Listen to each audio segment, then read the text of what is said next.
everybody, and welcome to the newest indoor adventure in Monster Noire, A Walk to Remember. Today is March 24th, 2021, and you are loved. And that is a very important thing that we like to remind each and every single one of our viewers and listeners at the beginning of each and every single one of these games. If this is your first time joining us, you can go to youtube.com/indooradventures to check up on all of the VODs of each of the games that we play on this channel, or you can go towards where anywhere audio casts are made available for free. You can find us there under the same moniker. And speaking of things that are being made available for free, if you go to patreon.com/indooradventures, you can check up on our after show called Nights in the Courtyard, where we answer questions not only from the community, but also from each other. But if you already support us on YouTube, you already support us on Twitch and Patreon and all of those other things, like GB, who has just subscribed yet again for his 23rd month here on the channel. And you're trying to think, where can I go to help support this show even more? Guess what? You can go to indooradventure.redbubble.com. That's indooradventure, no S at the end, .redbubble.com. We got t-shirts, we got posters, we got mugs, we got crop tops, throw pillows, clocks, aprons, shower curtains, all sorts of things. But most importantly, we also have Tia masks. That's right.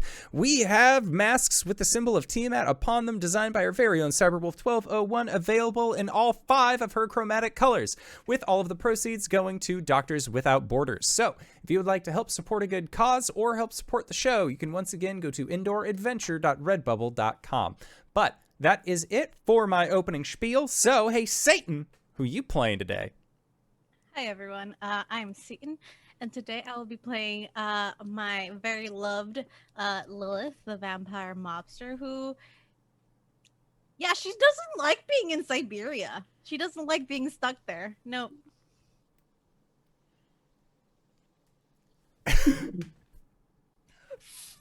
Hi everybody, I'm Wings, also known as Danae Keener. I'm going to be playing as Dimitri. He's an emotional support werewolf, and he's helping Lilith through this tough time. Hi, I'm Jen. I'm going to be playing Ingrid, the Germanic Wolfering Tinger. It's a curious little folklore creature in German folklore. And I am the indoor adventurer, he, him, and tonight I'm going to be playing as Arthur, the disenfranchised king. He uses he, him as well. And I'm gonna laugh because it's the beetle, the beetle known as Arthur. God, I love that voice, and I had forgotten. It's been too long, my friends, too long. I'm Graybeard Severn, and tonight I'll be running this improv show of a game that we wrote, 2 years ago? Almost. I think we're going on 2 years at this point. And we try to get together and play it once a month. Rules are pretty simple, and the story is completely where and whatever happens. So, with that, we were last time. Oh, supernatural world. Always forget this part. It takes place in a noir supernatural world around the 1920s, wherein there are monsters and vampires and other whatnots that obviously they discuss what they each are. And but there's a veil, so most people can't see beyond it. They see trolls as garbage men, and pixies and fairies are hummingbirds, that kind of thing. Okay, with that said, we left off last time with Arthur and Lilith after the loss of oh my god, it's been too long. Beltane. Whew. After the loss of Beltane turning into the World Tree, the two of them were headed towards England across Siberia on foot. And Cain and Philly, where were they at? They had just gotten help from Baba Yaga and Koshki to regain Cain's sanity, and then Philly told Cain more so than asked that they were going to be going on a vacation away from Lilith and Beltane. Like, let them handle their own shit. It's time for some couples time. And Cain was like, all right, that sounds cool. Like, whatever, they left me in the snow to die. As far as he knew. So they went back to Kane's house, but then the last thing that they heard was the sound of God, what is not an oboe. What did Harker play? Clarinet. A clarinet. I knew it was a woodwind instrument, but they heard the sound of a clarinet coming from inside Kane's house after, in his insanity, he may have let slip where he had stashed Harker's soul. Yes. Yes, and we did get to run into Harker for a bit, and it's always, great to see her. We love you, Harker. Oh, yeah. What a friend. Miss you, babe. Miss you. So, where shall we begin? So, do me a favor, Stephen, in the chat, put Arthur up there so that my old man brain doesn't fudge that up. So and I am not Cody. I'll fix mine too. That's okay. You're always Cody to me. I'm always Cody. All right. I'm Cody at my heart. So let us begin. So it is Arthur, Lilith, and Dimitri. Good boy. Good boy. What form is Dimitri in? I can't remember. He has a day-night cycle, right? He does. It depends on whether it's day or night. If it's nighttime, he's in werewolf form, which is either just a regular size Samoyed, or he can wolf out and go more like bigger dog. Like he can get bigger, like maybe about dire horse sized. Yeah, dire sized. So he can get like Arthur and Lilith on his back.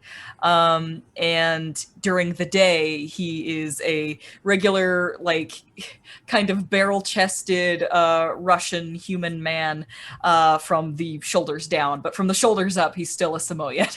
Okay. But I want to say that he can also wolf out in this form, and it's a more humanoid, like, rawr, get you with my claws kind of form. Right. Okay. A more awoo werewolfy goodness. Yes. Okay. Let's see. You can't throw that in chat, Koss. You have no idea how much the oldest house elf is all about Undertale. Okay. Focus. You guys could only really travel as fast as Dimitri could horseback you. And Lilith can only move at night anyways. Right, and such. So I imagine we are we'll pick up somewhere on the outskirts of Kiev. And I've got a good place for you, Ingrid. So give us just a minute. Yeah, you're on the outskirts of Kiev. It was still winter, so it's been mostly dark. Lilith doesn't freeze to death because, well, undead. Dimitri's got fur. Arthur, he's an immortal, but how does the cold affect him? Is he miserable? Oh, he's insufferable. He's not just miserable this whole time. Like, Dimitri's used to it. Mm-hmm. Lilith. If Arthur knows not to complain out loud, otherwise Dimitri just smothers him. Like, if you're cold, here, have wet dog fur to keep you warm. Yeah, I feel like Arthur probably like has a thick coat, some gloves. Like, he's bundled, but like you can only bundle up so much when it's like -30 outside. And if I remember correctly, he's got a wicked ear flapped hat. Yeah, he does, because the local hat maker made it for him. Exactly. Okay, good. All right, we're getting into it. All right, we come in, wind. We can see the characters, but it's that sort of where's the light coming from movie magic that we can see them, because there is no moon or skies to be seen. And because they, one of them is a creature of the night, two of them are technically creatures of the night. They're able to navigate, but Arthur, you are on Dimitri's back, and yeah, you're just, if you know, I don't know how He's how just he along would. for the ride at this point. Yeah, Like okay. he complains. He never complains about Dimitri other than just like, you're in the way. I'm trying to do something here. Like if they were in like a kitchen scenario and Dimitri is always just like in the way that way. But I don't think Arthur has ever like complained about Dimitri to him. Like he's been a loyal friend and a faithful companion this whole time. Like Arthur has no real complaints other than like, you smell like wet dog. Like that kind of thing. Like it's more like really superficial complaints, but never anything that can be like really construed as mean. Yeah.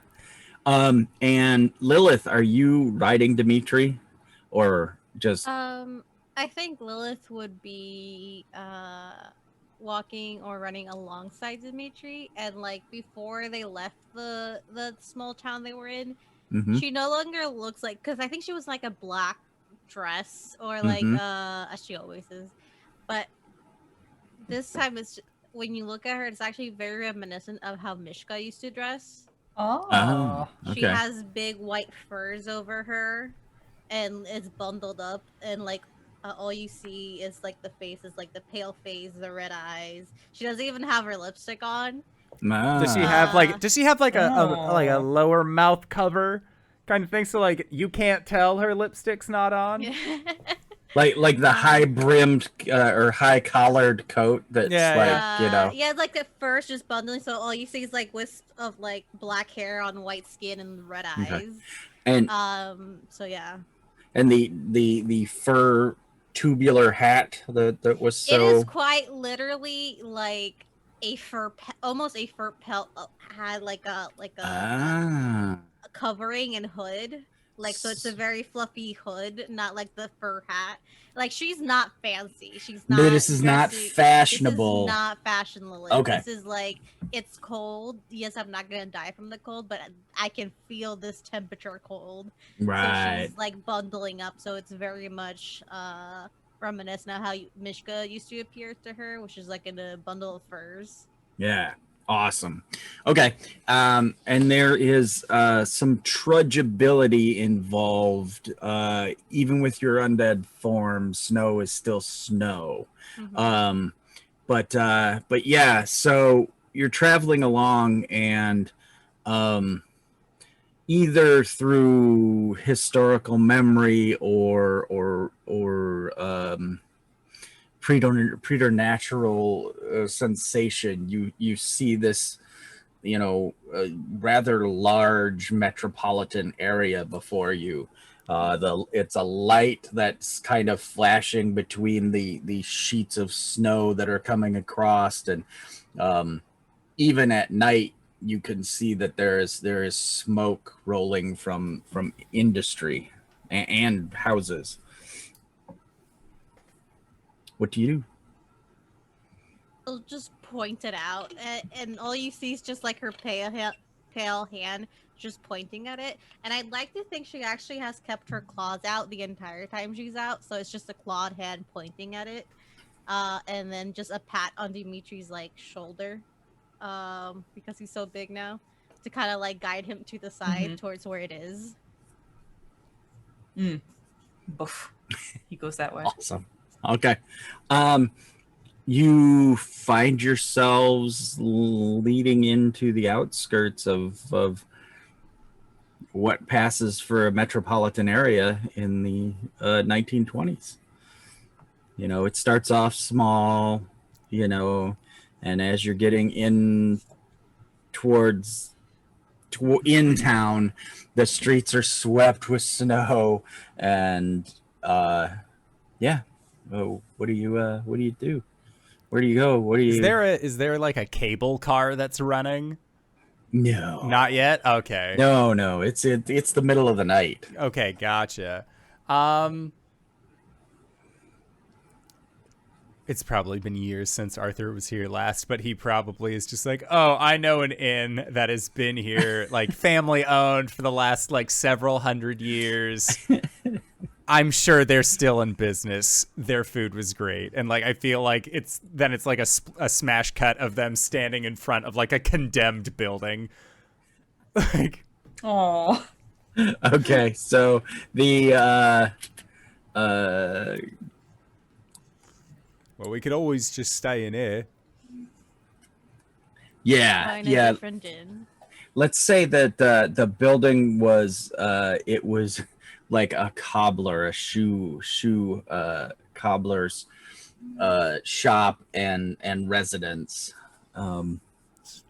Best shoes in Prussia, right here.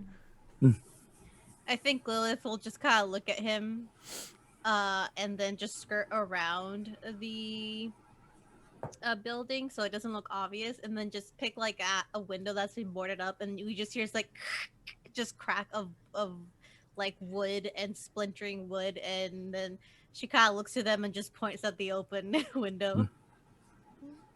I mean, that's always one way to do it. It seems a bit rude. I do know my way around here a little bit, though. I had a stay as a cobbler for maybe a couple of weeks. It didn't really suit me. While he's talking, Dimitri gets down in front of the window and basically makes a leg up to get him up there. And basically kind of like guides him to step up on his back. Yeah. And then as Arthur starts to climb in, he stands to kind of like shove him through the window. You could even say the shoe didn't fit, and then he just like falls into the building from Dimitri pushing him. Tumble. And Dimitri next, or are you like helping Lilith in? He helps Lilith in. I mean, not that Lilith would need it, because again, vampire. She doesn't need it, but Dimitri's a gentleman. All right. Yeah, I She could. kind of scritches between his ears and then takes his help and just kind of jumps in through the window. Okay. So you're hunkering down for the night. Are you going to light take the boards from the window or whatever and light the potbelly stove, that kind of thing? Yeah. I think Arthur has, like, he's not necessarily one of those, like, oh, we need to make sure it still looks like there's no one here. He's like, fuck it. Like, Yeah. Right. like what are they going to do? Arrest me for a life sentence? Okay, perfect. All right. So you make the fire, and as you are there, I guess it would be Arthur. Give me a Moxie roll. Moxie? Oh, God. Does Arthur even have Moxie? A little bit. A little. That's a 7 plus 2, so 9. All right. Hold on here. Yeah. A 9. Okay. All right. You as the potbelly stove, the little grill, the little slats in the grill are casting shadows about. At one point, the shadow shifts, and you see a roughly humanoid shadow shape stay there when the light shifts, and it becomes light, and there's a slightly humanoid shadow there, and then it jumps back and is part of the myriad of flickers that are about. I feel like Arthur would reflexively reach for Excalibur. Okay. But one thing that I think has happened with Excalibur along the way is that it only reveals itself in times of true need. Like on the big scale. Like he can summon a laser beam of light from the sky and slice through tanks. Like this sword is clearly like, no, you can't use me to open like cans and stuff. Like I will reveal my, yeah, exactly. So I feel like Arthur like goes to pull Excalibur from its sheath, but it's just stuck. Like unless it's something that's like truly like Rasputin floating in the air in front of him, being like, I'm the emissary of darkness. I don't think that it's gonna like work for him, and it's basically like he has to rely on swordsmanship with a blunt weapon. Okay. All right. Yeah. So I feel like he like tries to like go for it, and then when like it doesn't go, he just fine. All right, look, we can do this one of two ways. You can either come out here and show yourself, or I can call in my boy in the back. I got a vampire lady. I'm just going to toss that out there. She can control shadows. If you are just a shadow, she will control you. So you might as well just come forth on your own volition before we find out what your deal is for you. And the other two of you with your heightened supernatural senses, you completely hear this conversation. Yeah, it's just Arthur yelling at a wall. Yes. I thought I Dimitri was is the going. one going mad here. Dimitri is going to sniff, sniff, sniff. Ah, I feel like you see the same with Lilith, just her nostrils flare. She gets like So- squinchy. Yeah, and like her claws just slowly get longer. nice. This is like more primal Lilith. Yeah, She yeah. angy. Shaky. So I guess in both cases, how about give me fortitude Okay. to reach to that animal? I'm not good at fortitude. I only have one. I roll 2 threes. But I rolled a 10. I mean, get a rolled 9. I rolled a 9 plus 110. Sniff, sniff, sniff. All right. 1 second. All right, I needed to check on a name here. Okay. Yeah, there is that. Wait, who got the 9? Who got the 10? I got the 10. She got the 10, I got the 9. Okay.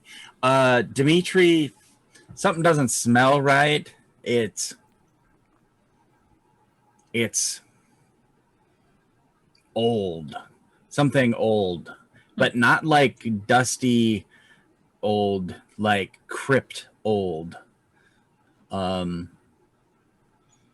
Yeah, and it kind of, fills your boop snoot, and maybe there's a little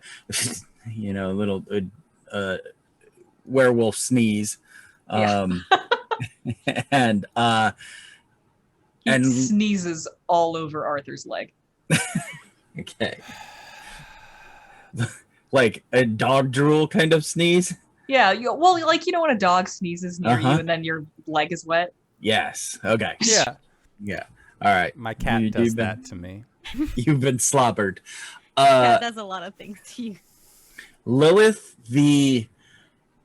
with the 10, you don't smell the grave, but you smell you basically you feel the shadow isn't a normal shadow, and it's almost like the shadows whisper to you. So we get this cut of Lilith's nostrils flaring, and then the shadows are whispering to you, like, you get kind of like, yes, mistress, it's not real. It's here. It doesn't like you. That sort of whispery, coming from the shadows about you that are always there,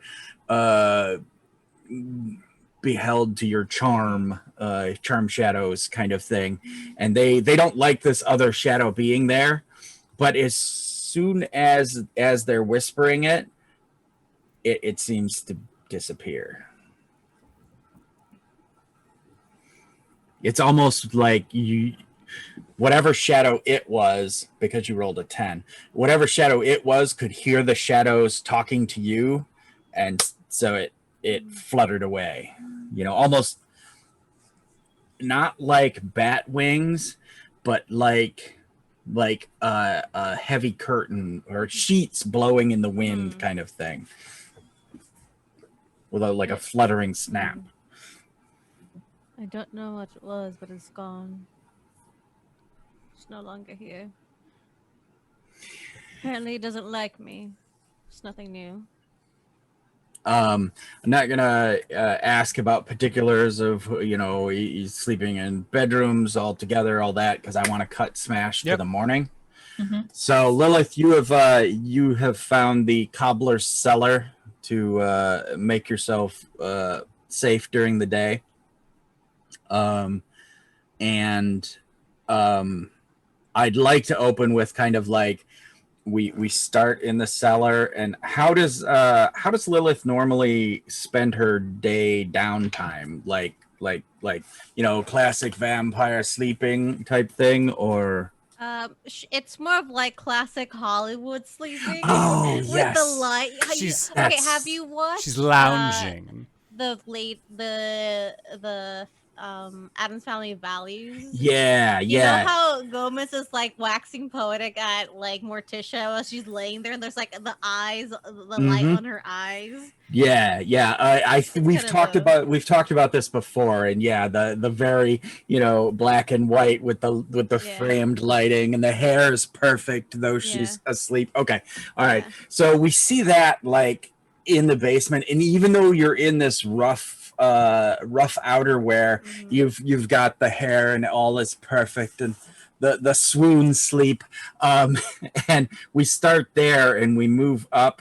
And it's all dark, the light is there on your face. And as we move up, it goes dark. And then as we come through the floorboards, it's like that snow blind white up top where the sunlight is just lasering its way through the upstairs in a winter snow blind, that sunny winter day thing. How There's a couple hours of it, and then it's just dark again. well, yeah, but how to put this? Wings, you know what I'm talking about? Snowblind, right? When the Yeah, sun yeah, reflects yeah. Sunlight off It's off, reflecting off yeah. of it, and it's Yeah. so freaking bright. Okay, Yes. so that's what Yeah. we have going on outside of the place.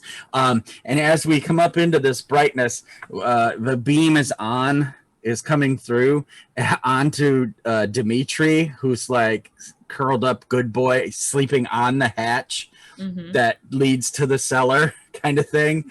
And Arthur has got like two in my head. He's got like a comfy chair that's all like ratty and horrible that he's sleeping in, and then he's got like busted up dining room chairs that his legs stretch out across, and he's right next to the potbelly stove. And you hear people speaking Russian outside in the alleyway where you guys broke in. Arthur just like takes a deep breath, exhales, and just whispers to himself, "Don't make this a fucking problem. Don't make this a problem." All right.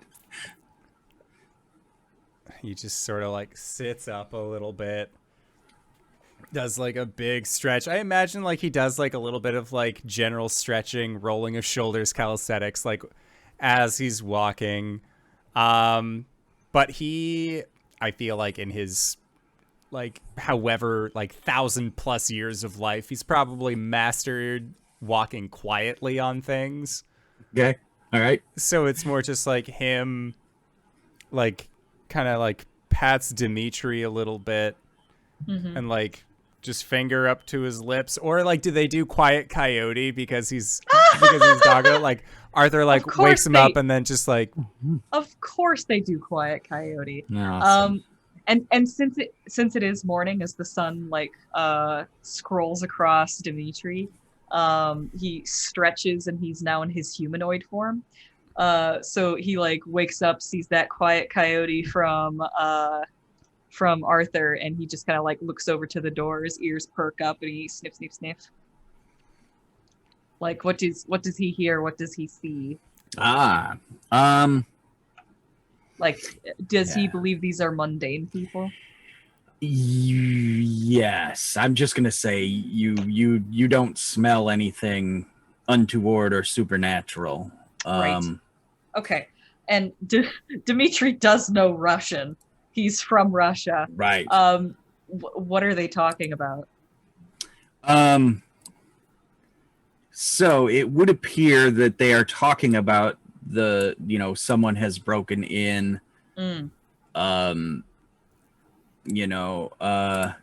Something along the lines of poor soul probably had nowhere else to go. Oh, sweet. Okay. Yeah, that kind of thing.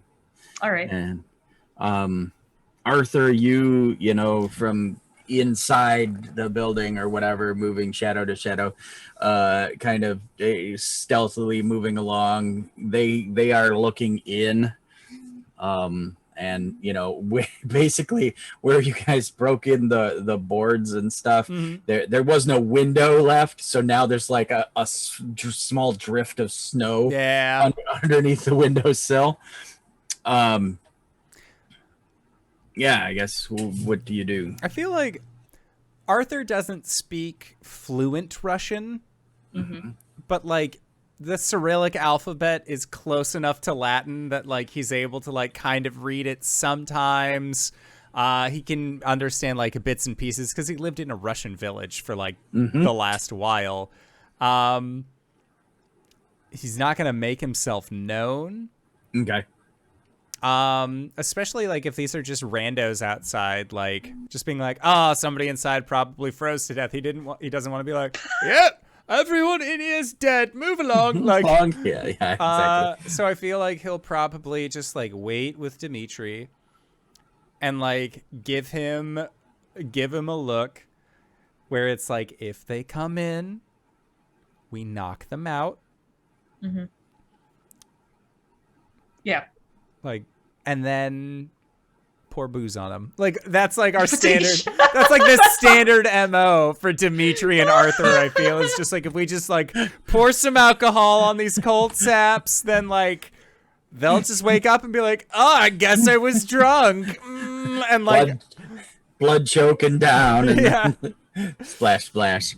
Exactly. Just like some wine, be like, haha, you were drunk the whole time. No one's going to believe you. And then you run away. Like, I feel like that's been Arthur's MO again for like 600 years, something like that. So, amazing.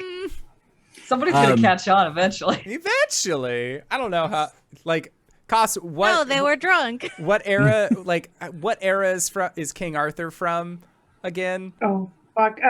He's like, wasn't he like 1400s supposedly? Like 14 to 14, between the 12th and 1400s. Like, it's a big range depending on. I'm just gonna say, for the sake of sanity, that this Arthur is from the 1200s, and so that way I can jovially say that he is over 700 years old. There, we figured out a rough estimate. But yeah, I feel like for the last like 600 of those years, Arthur learned it from Galahad. Like, that's definitely like, oh yeah, like, Arthur, if somebody catches on, you just like choke him out, throw some booze on him. And he's like, Galahad, you tactical genius, of course. Galahad, you cad. All right. Okay. With the Knights in the Courtyard, we'll talk Arthur. You hear a voice. It is all right, brother. Come out. We are the people. You let us get you some food. Dimitri's gonna stand up and kind of put a hand up to Arthur, like, you stay there. And he'll walk over to the door. And I think that there's like a tense moment of like, oh no, how are these guys going to react to seeing a guy with a dog face? And first of all, rude. That's like, he's a very handsome guy considering, never mind. He's going to go and open, he goes to open the door, and as the sunlight they're falls looking across through him. the broken window. They haven't gone to the doors because the doors are boarded up also. So they're calling in through the drifted windowsill. So we can actually even be dramatic about this. He goes and he stands in front of the window so that they can see his torso but not his face. Perfect. So he just kind of walks up, as in like, here I am. Okay, but you've got the dog's head, but it's covered by the veil. It's hidden from. It would be covered by the veil if they could see it. Yes. And Dimitri's just got normal like peasant type clothes, right? I mean, it's nothing. Okay. Yep. All right. It's nothing special. Oh, there you are, brother. You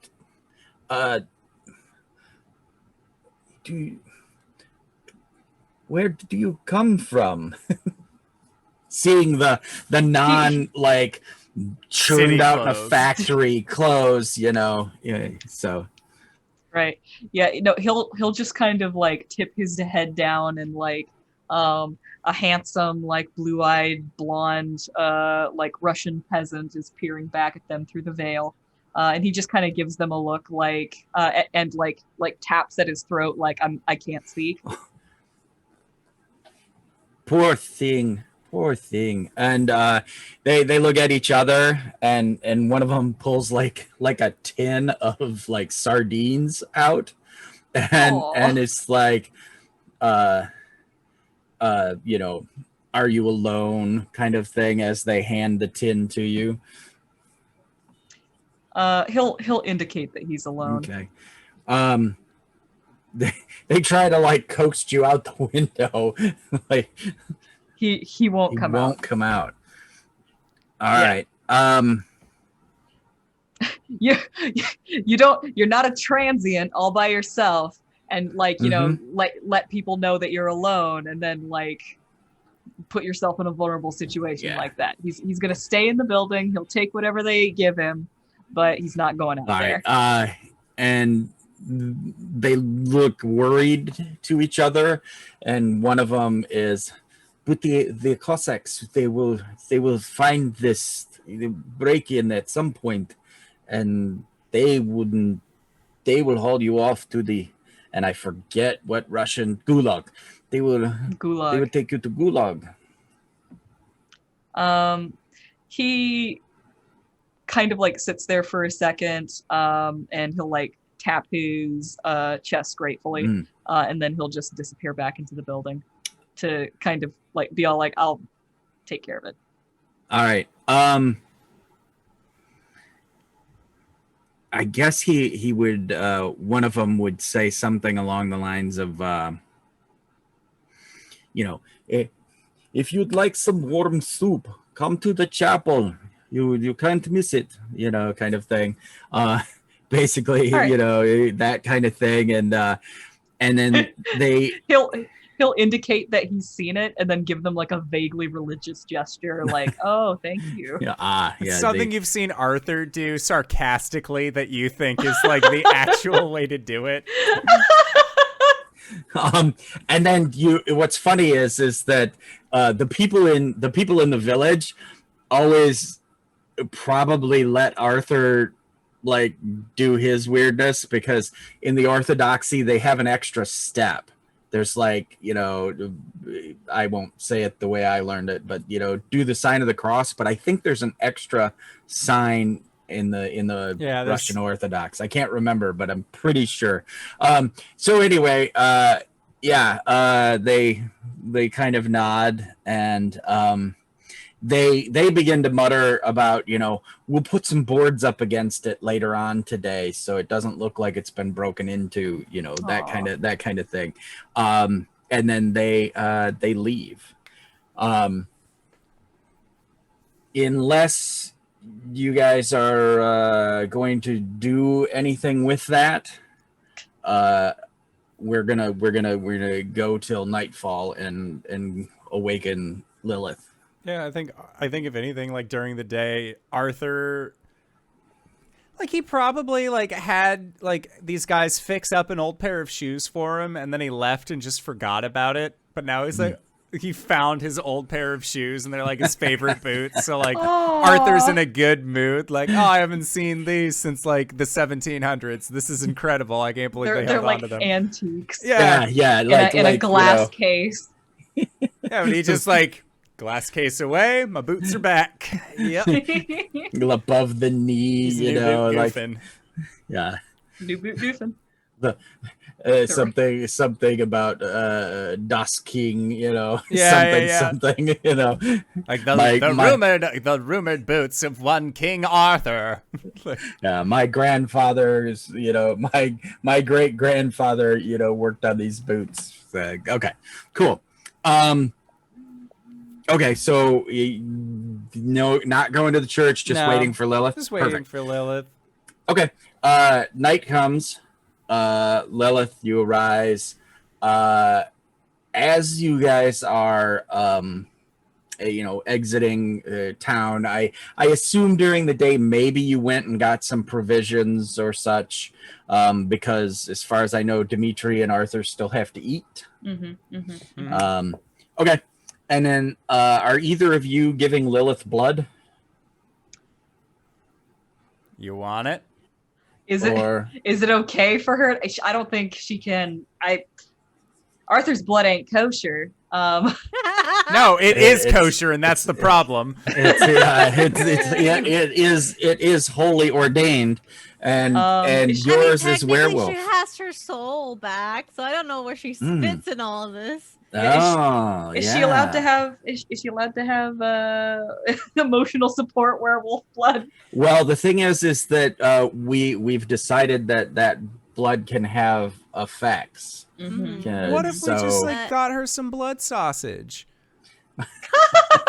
That's Blood pudding. yeah. If you could find That's it, like 0.5 of the nutritional value that yeah, she needs. exactly, It's something. Yeah. I think she would. I think what she would do is just she would leave for like the first 10, 15, maybe 20 minutes of when night falls, Mm-hmm. and then she comes back and she's fine. Okay. She'll hunt. Is what. Okay. I assume that while they've been out, she's been drinking animal blood. Yeah. Mhm. Okay. Yeah. So you pretty well. You know what? Go ahead and give me an agility check for being sneaky in your more feral state. Okay, boy. 1 second. I have sushi on my desk and I'm switching it for dice.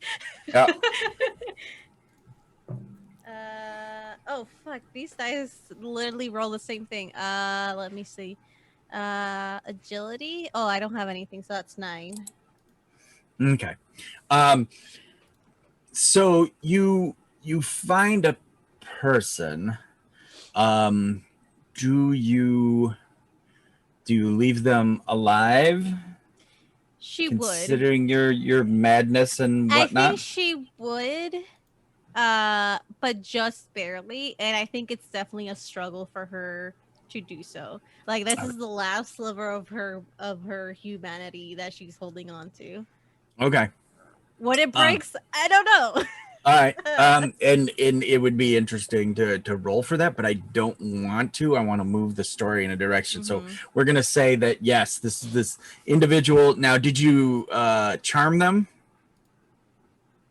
Or did you just feral leap and get I them? think she would have like knocked them out and then Okay. Jank from them, throw some booze on them. She's learned from her. Okay. We've just got a ton of little airplane bottles. Yeah. And a spritzer bottle. Yeah. That's All what you right. spritz Dimitri with when he's misbehaving. Bad. All right. So you so you move along with that. As you're leaving, you hear you're headed out of town, and you hear that church bell that they had been talking about. you hear it ringing, and you hear gunshots, and some screams. Arthur just like deep sigh. This is horrible, but all she's thinking is like free meal.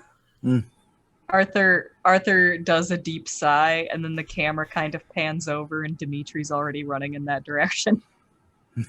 Arthur slowly begins walking a little faster to a jog, to a run, to chase after Dimitri. He's my ride. I can't let him die. Eventually, Lilith would just meet up with them. Okay. She's like, if I kill the bad guys, that means it's still good, right? And blood. So the blocks, several blocks around the church are cornered off by Cossacks, and it would appear that they are attacking the church. Rude. And the individuals within the church, some of the windows have been knocked out, and you see these, breech loading rifles sticking out and firing back. But it doesn't look like it's going to go well for those in the church. Mm-hmm. I'd like to think that being the more primal Lilith, she's kind of just very quick taking in the scenario, and then she kind of just jumps in through the window. So all you see is like a pile of furs kind of falling in the window inside, and then just them moving up and her just taking her hood off. And I like to think this is the first time you see her mouth, and it's no longer like the lipstick red, it's bloodstained red. And it's like just longer fangs with a smile, and then she's going to start just, I was gonna say gunning, but going for the guys with the guns. So are you attacking the Cossacks that have surrounded the church, or the people in the church? I want to paint a picture for you. Yeah. Just a regular ass dog shows up and starts barking at the Cossacks. And they're like, hey, where's the dog? What are you doing here? And so like they kind of turn around, they look at this dog, like a big shadow, like a werewolf like shadow goes across the wall, and then it comes around the corner. It's attached to just this floofy dog who starts barking at them. And they're kind of like turned around looking at it, like confused, like, where did this dog come from? And then Lilith appears behind them, all scary. Okay, so the Lilith, you're not going in the church. Are you attacking the people in the church or the Cossacks outside? Okay, the Cossacks are what? I have no idea what that is. Like the police. Cops. Yeah. Okay. And are the gunshots coming from other Cossacks in the church or from other people? They're exchanging fire at this point. Who's ever in the church, the Cossacks have come after. So whoever's in the church, the local police are attacking. Okay. Give me a brains roll, Lilith. Yeah, it would have to be a brains roll because she has no idea who's good or bad. That's do I have brains? I do. That's 5 plus 4 is 9. So 10. I get a +1. 10. Nice. All right. So yeah, the being a businesswoman and having kept up on world affairs, you know that there is a Russian civil war going on right now. Mm-hmm. And the Cossacks and the powers that be, the royal family and whatnot, are trying to hold on, and the Bolsheviks are in open revolt. So yeah, I guess. So I have to pick who is... Right, royalty or the people. Fuck it. It'll go with my new guillotine necklace. Yeah. Eat the rich, bitch. All right. Okay. All right. So so then we'll switch that scene back. The dog, blah blah blah, and then Lilith rises up vampirically behind them. Arthur, where are you at in this confrontation? Out of breath, running behind my friends. Okay.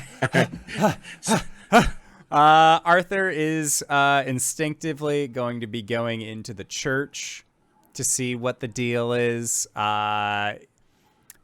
He has learned that police aren't always looking out for the people. So he is gonna go to the people who the cops are firing at, and like if they're baddies, he'll deal with that in its own time. If they're good people, he wants to protect them.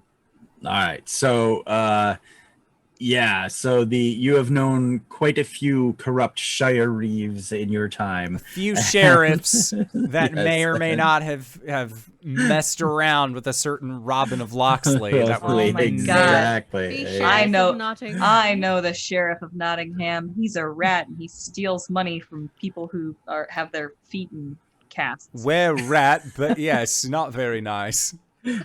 All right. So then Lilith rises up, you come around the corner, you see Arthur sees what's going on. Let's start with Lilith. What do you do? I'm attacking the popo, right? Yep. Okay, cool. That's cool. That's what I wanted. She will look. She will. She'll fucking attack them to drink. All right, go for it. And can I use my luck to roll one luck point to re-roll one dice? Nope. It's three luck points to re-roll, or you can add 1 luck point for one Okay. pip on the Uh, dice. And I guess that would be my brawn, my strength, right? I think so. Okay, so okay, no, it's fine. Because I rolled a 6 and a 2, and I wanted to roll a 2, but I have a 3 in strength, Mm-hmm. so that's math number. 11. Over 10. I was gonna Yeah. say over 10. So you vampirically husk and chuck to the side. General chaos, I don't know Russian for what the fuck, but there's a lot Nutty of the that. fuck? Oh wait, no, that's Japanese. Yeah. So they're freaking out, and some of them turn on you. And Dimitri, what are you doing during this? He's just barking. Okay. All right.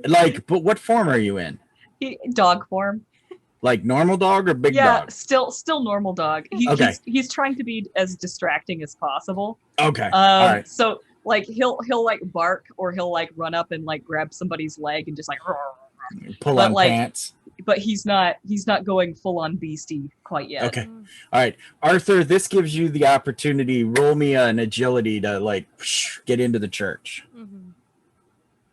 That right there is double sixes, so that's Nice. at least a 12. It's a So 12.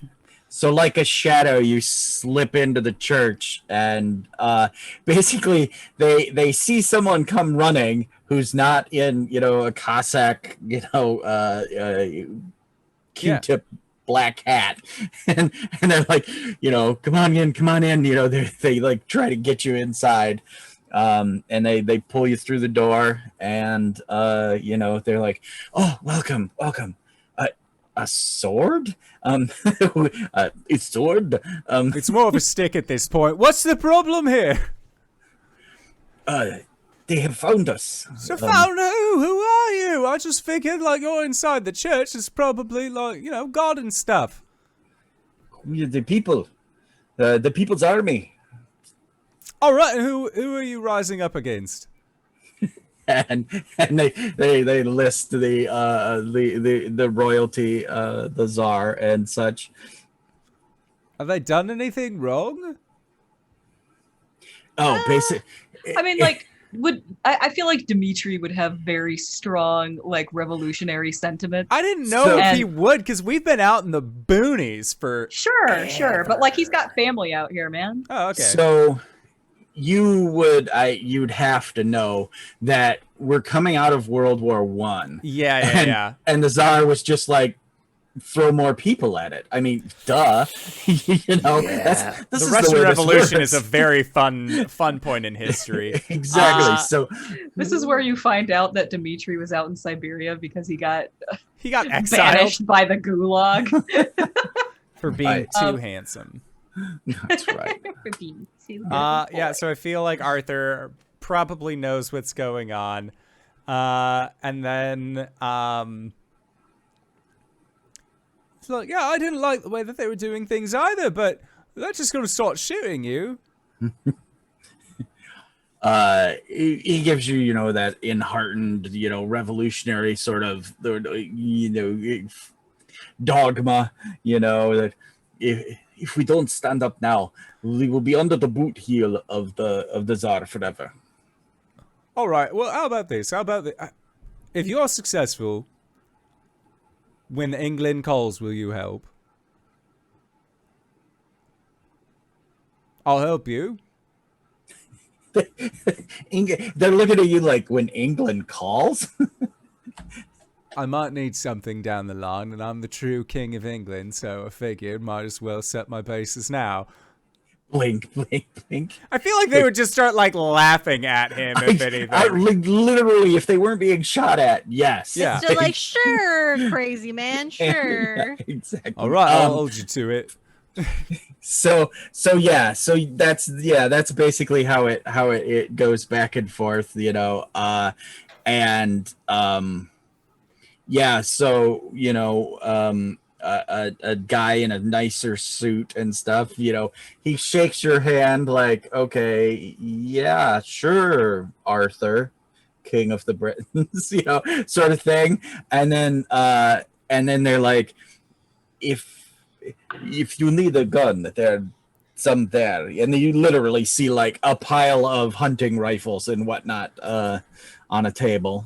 I feel like they can slowly hear less shooting from outside. Yeah, exactly. And the shooting is now, you know, instead of heading towards the church, it's now ringing across the yard and the There's streets. also screaming from outside. Yeah. Yeah. The shooting is getting quieter, but the dog barking just keeps going. Yeah. Yeah, so Arthur, what do you do? I think Arthur will probably say, all right, well, you just lay low. Me and my lot will figure this out, all right? Just stay put for a brief second. And then he makes his way out the door, and he's going to fuck up some cops. All right, and as you are stepping towards the doorway,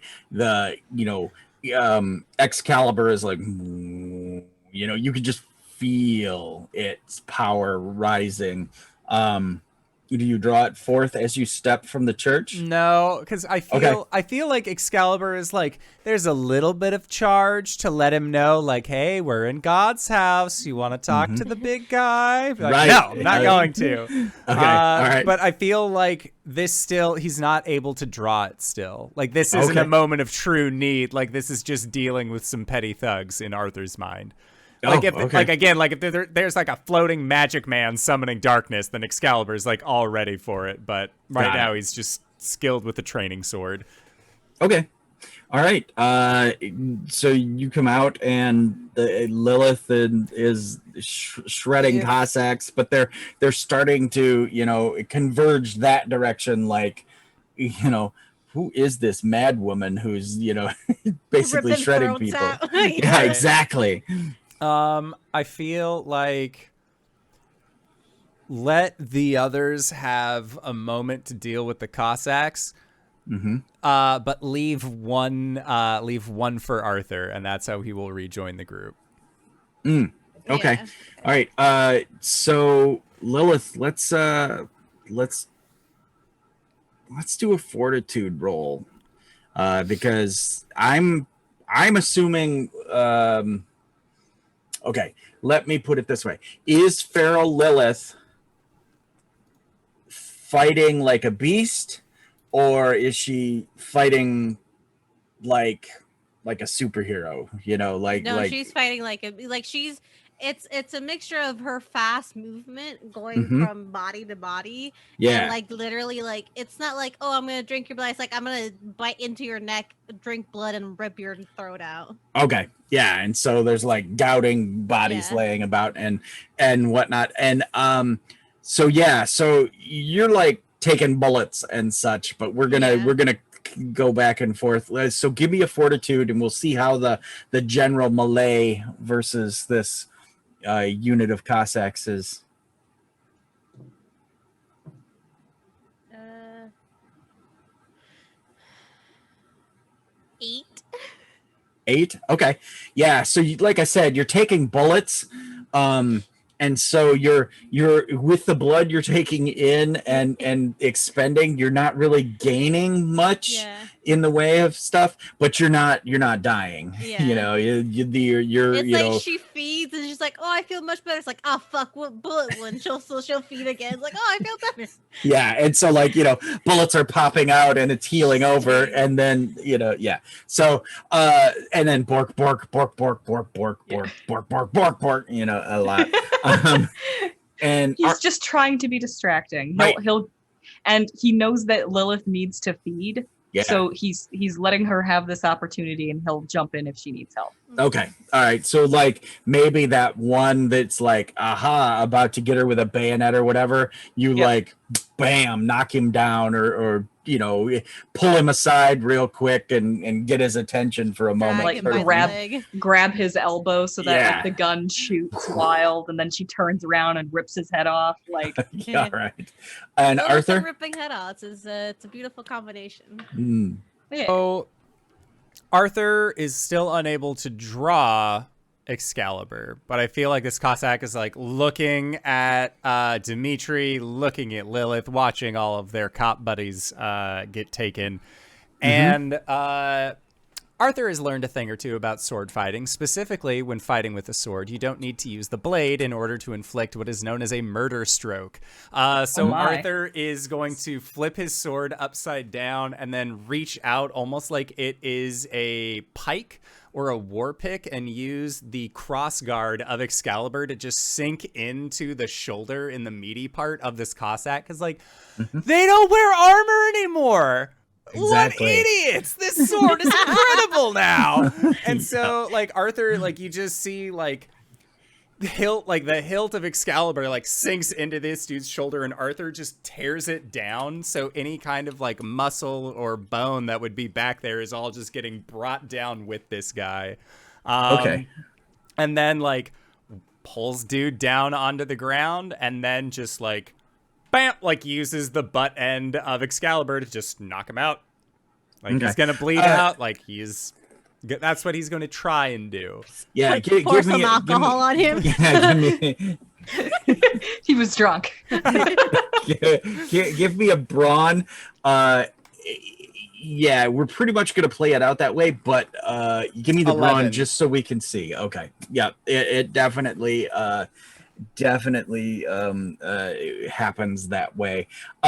He does. I think after the dude does get knocked out and he's like bleeding profusely from the shoulder wound, just like opens up a flask, just like splashes some liquor on him, closes the flask again. Like, it's like a weird ritual almost at this point for Arthur. It's a reflex. Yeah. Like Yeah. holy water, but like it's Just alcohol. booze, yeah.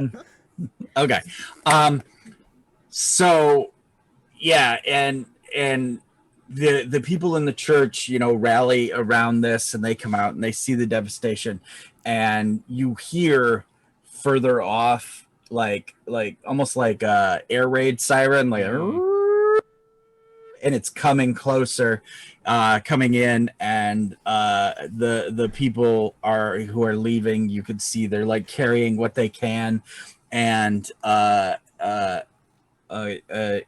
gentleman comes up and you know, double hand shakes your one hand and is, you know, very thank you ever so much for letting us escape. Yeah, power to the people.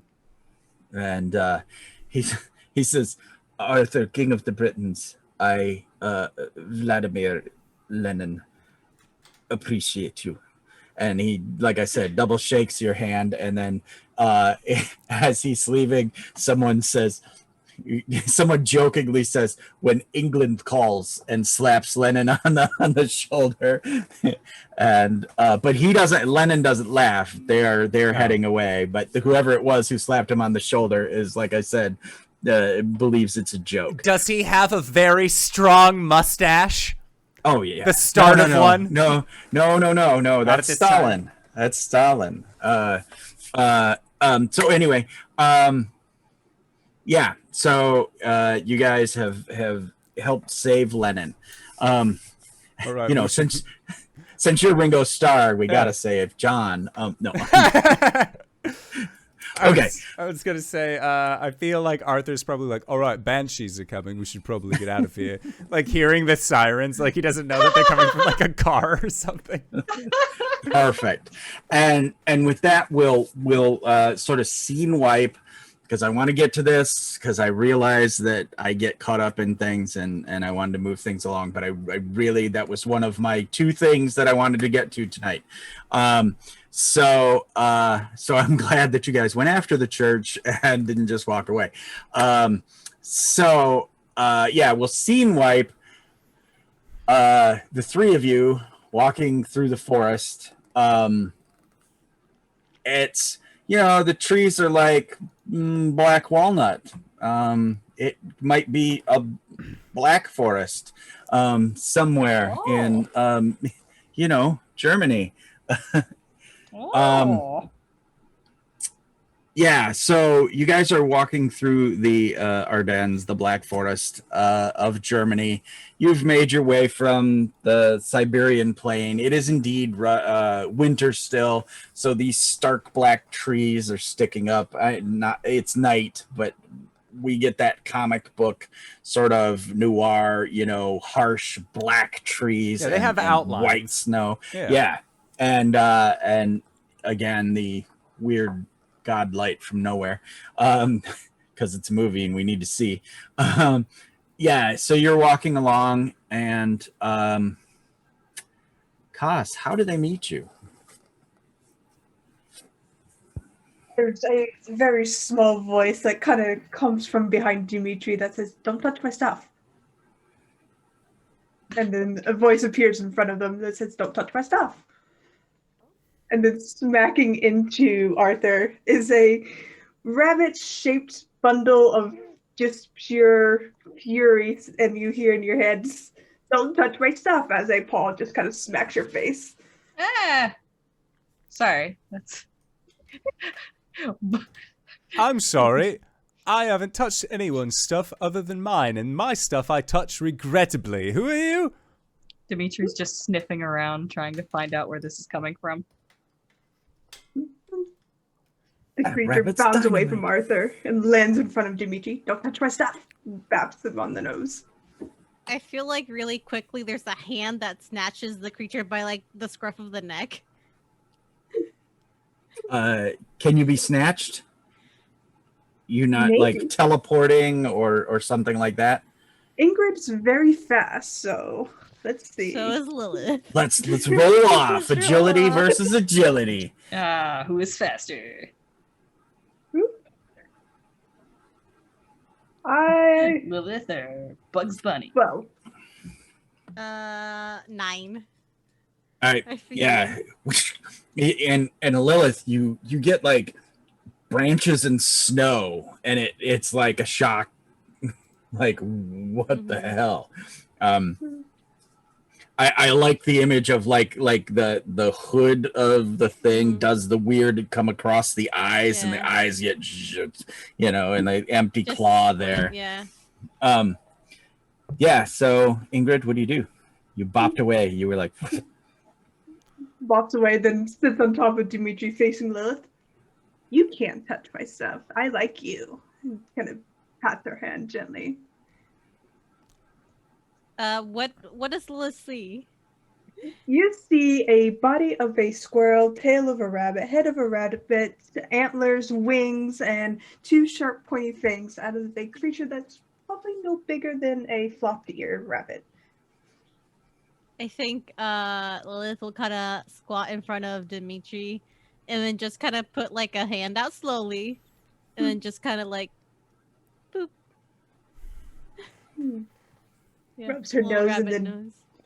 pops away from Dimitri, and as she kind of lands in the snow, she stands up and she's in a human form, maybe Ah. 2 foot tall, curly, twiggy brown hair, kind of a skin tone that's reminiscent of moss and brown twigs, and she just squints at all of you. Don't touch my stuff, I said, and pats the snow, pulls up some berries, my stuff. All right, well, maybe you can let us know where these berries are, and I will do my best to not touch them. I don't want to touch your stuff. Scout's honor. Dimitri's Squire's gonna- honor, I guess. Squire's Squire's honor. honor. Dimitri's gonna walk up to her and kind of sniff at her, like, you weren't a person before. What's going on here? Sniff, sniff, sniff, sniff, sniff, sniff, sniff, sniff. Ingrid just grabs Dimitri's face and scritches it, and then bumps back into this strange creature. I show, and then she just disappears, and all around you is just a wide flurry of turned up snow and exposed berry patches. My stuff. Oh. I will do my best and never to touch any of this. Boof. Who goes over to you and just bats your foot away? You're touching it now. Oh, hey. You didn't say the ground, you said berries. You're on the berry patch. I didn't mean to be on their berry patch. I'm sorry. And then he'll, like, take a couple steps off. Like, there. Is that better for you? I'm Arthur, King of the Britons. King of the Who? Thank you. And you are? Ingrid. I am me. Ingrid of Ingrid. Some call me Tim. Boof. Dimitri introduces himself. That's Of course you're Dimitri. Dimitri. Of course, I can understand Dimitri. Yeah. They speak the similar languages as the deer here. Boof. It's all Germanic in the end. Always has been, always was. Lilith is kind of just squatting down, looking at the berry patch and picking one up. It's like this small berry between 2 clawed fingers, and all you hear is just her. She doesn't turn to Ingrid, but all you hear is just Lilith in a quiet voice. But then at the end, like, there's a pause, and I feel like only like the animal people would get this, and it's just a little, I think. Lilith, you think? Dun dun dun. Aw. Dimitri's ears kind of go back, and he walks up to Lilith and, like, puts his chin in her lap. Like, oh, you're having an emotional breakdown. She just scratches his head. It's like really good, like, clawed scratch. Yeah. But he could tell she's sad, so he's trying to comfort her. And good time for a break. Yeah. I know it's a couple minutes early, but I that's think fine. that's a good section before we move to the next. Okay. All right, so with that, we're going to try and be back in 5 to 10 minutes, so don't go no place unless it's to grab a food, grab a drink, grab a friend, or possibly go to indooradventure.redbubble.com. Or for the rest of the month, we still have our giveaway going on. So if you haven't entered it yet, the link is in the Twitch chat to the side, and we will see you guys shortly. All right, everybody, see you soon. Hello, everybody. Apparently, we're ready to fucking roll. So we are back. We have returned. We have just met Ingrid, a small, how do you pronounce it, Cos? Whoopeltinger. Whoopeltinger. Whoopeltinger. Yeah. Yeah, we met one of them. Whoopeltinger. They're a very interesting creature. But we've been told not to touch Ingrid's stuff, except some of us can. That's it. That's all that we really got going. GB, take us away. So,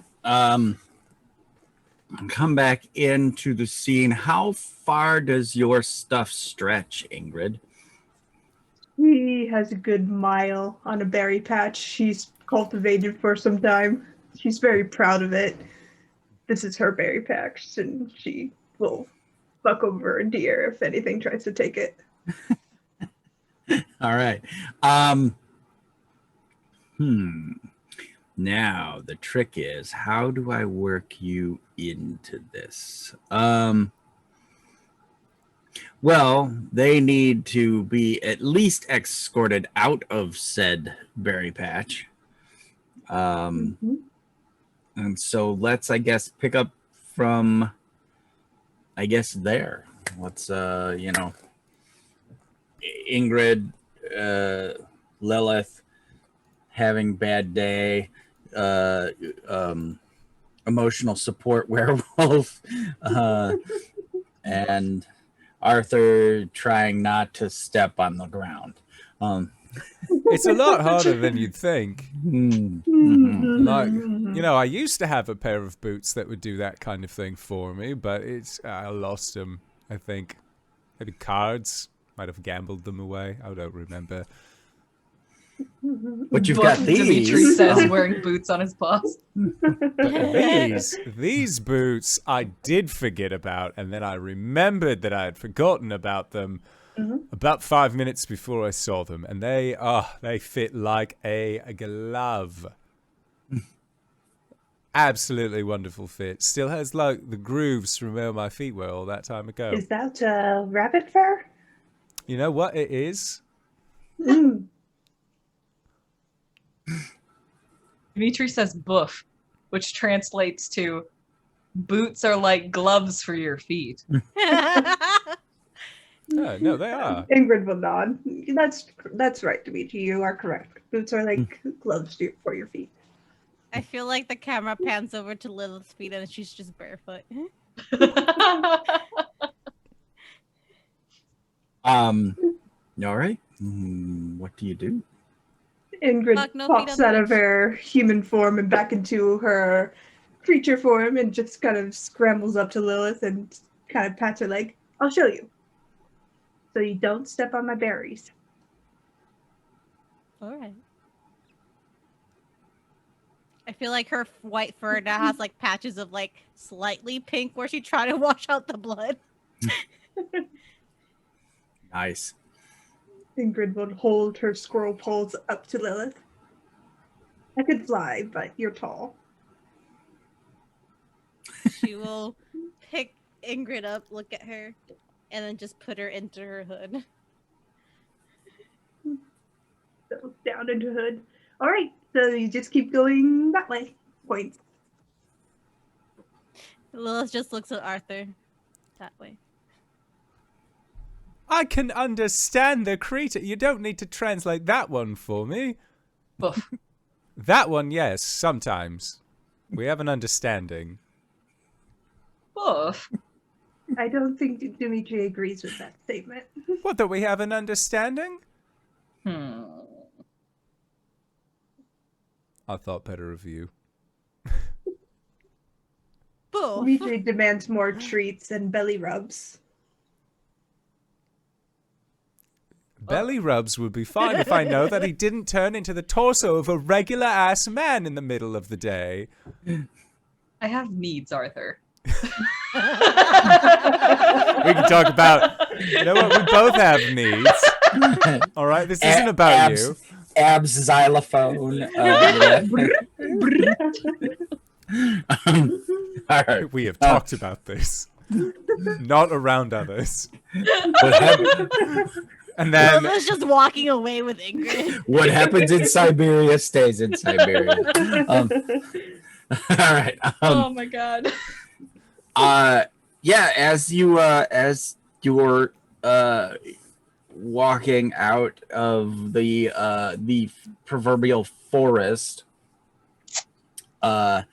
there's like an ale house right there on the edge of the forest, and you hear someone, just literally, almost yelling in German, and every time they pause, you hear kind of a cheer, like an uproar, an uproarious cheer. I'm concerned about this one. So, what do you do? Small village. Oh, thank the big one that there is finally a bar. You know what that means? The Wendigos? What? They're the big ones. No.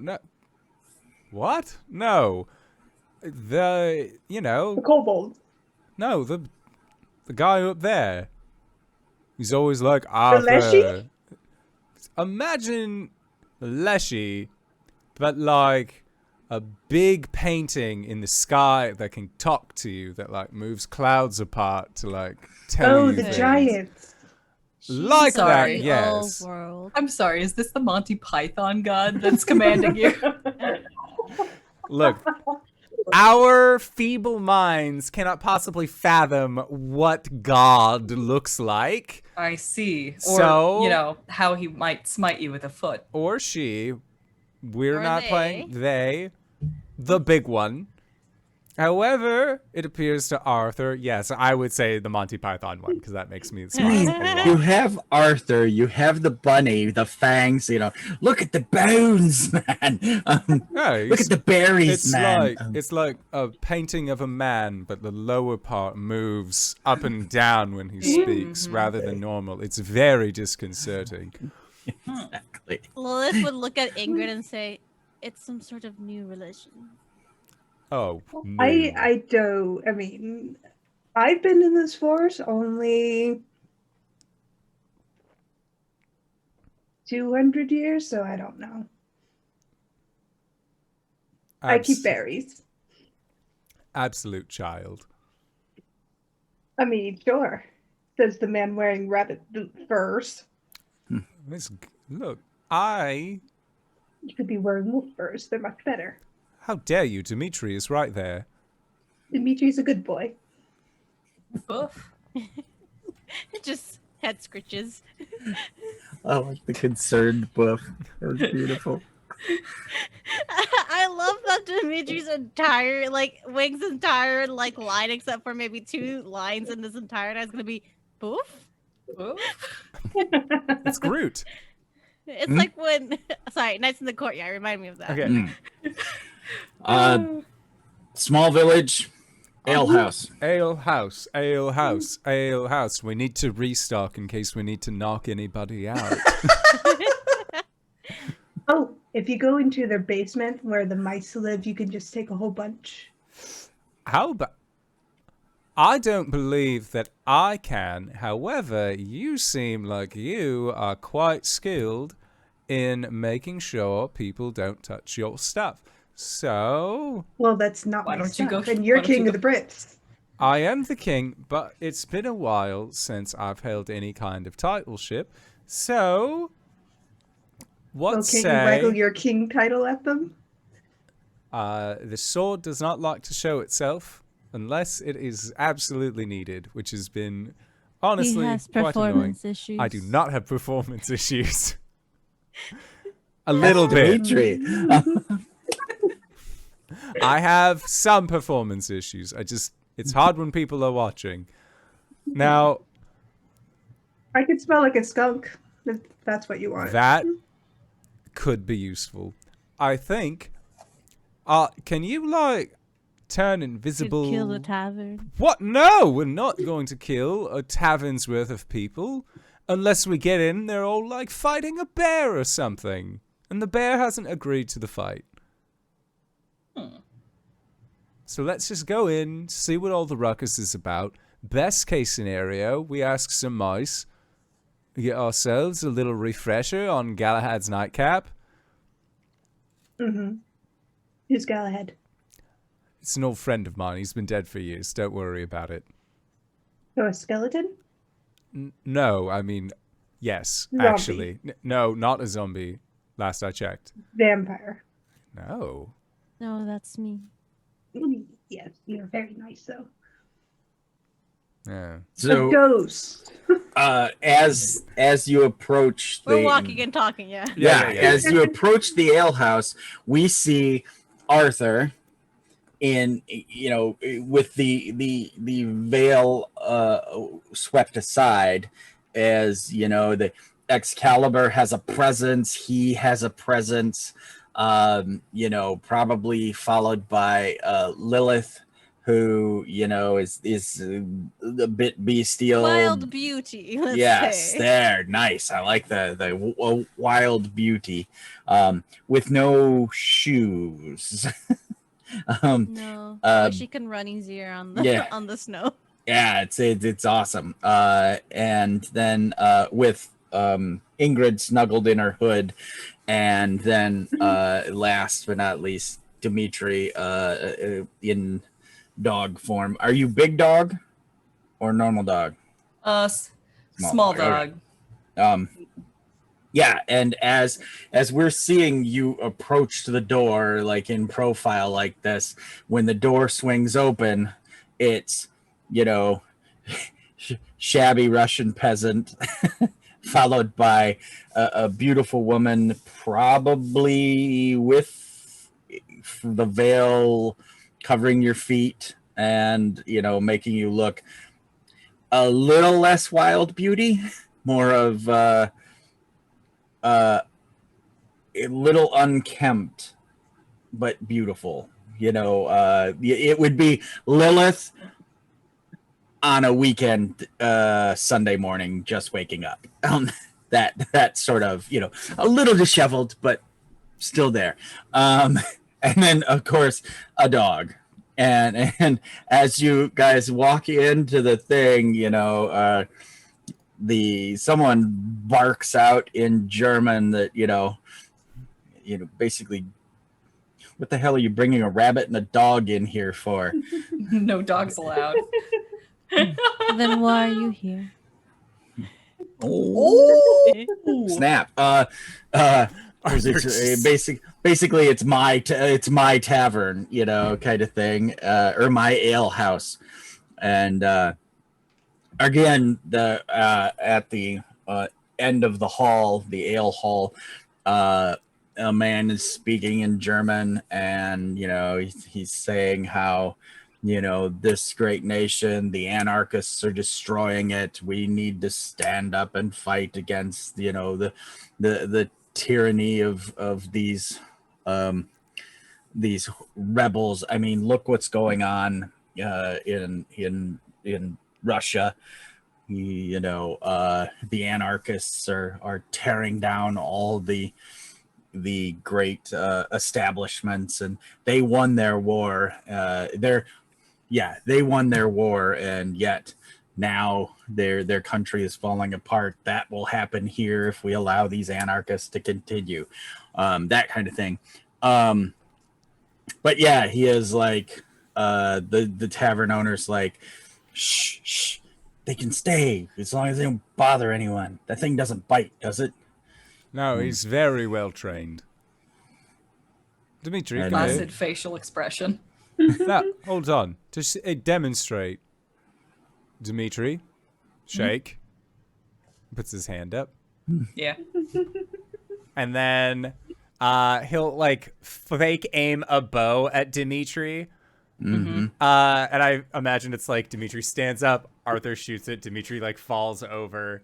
Yeah, it just falls. Yeah, and then No dramatics. He's just like, Yeah. All right. Samurai Cat, Knights in the Courtyard.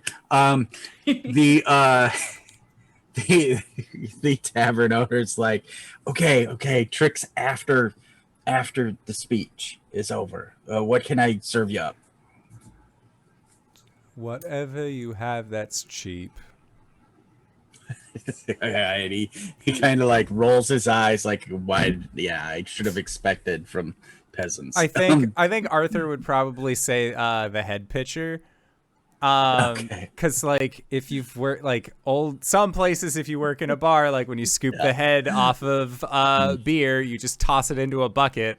Yeah. And then that like coalesces with like a mixture. It's basically like the King's Cup. And I think like that's probably like Arthur's just give me that one. Like if you're gonna be throwing it out, like I'll pay you minimum money for your trash, but give me the bucket. Yeah, just give me the bucket.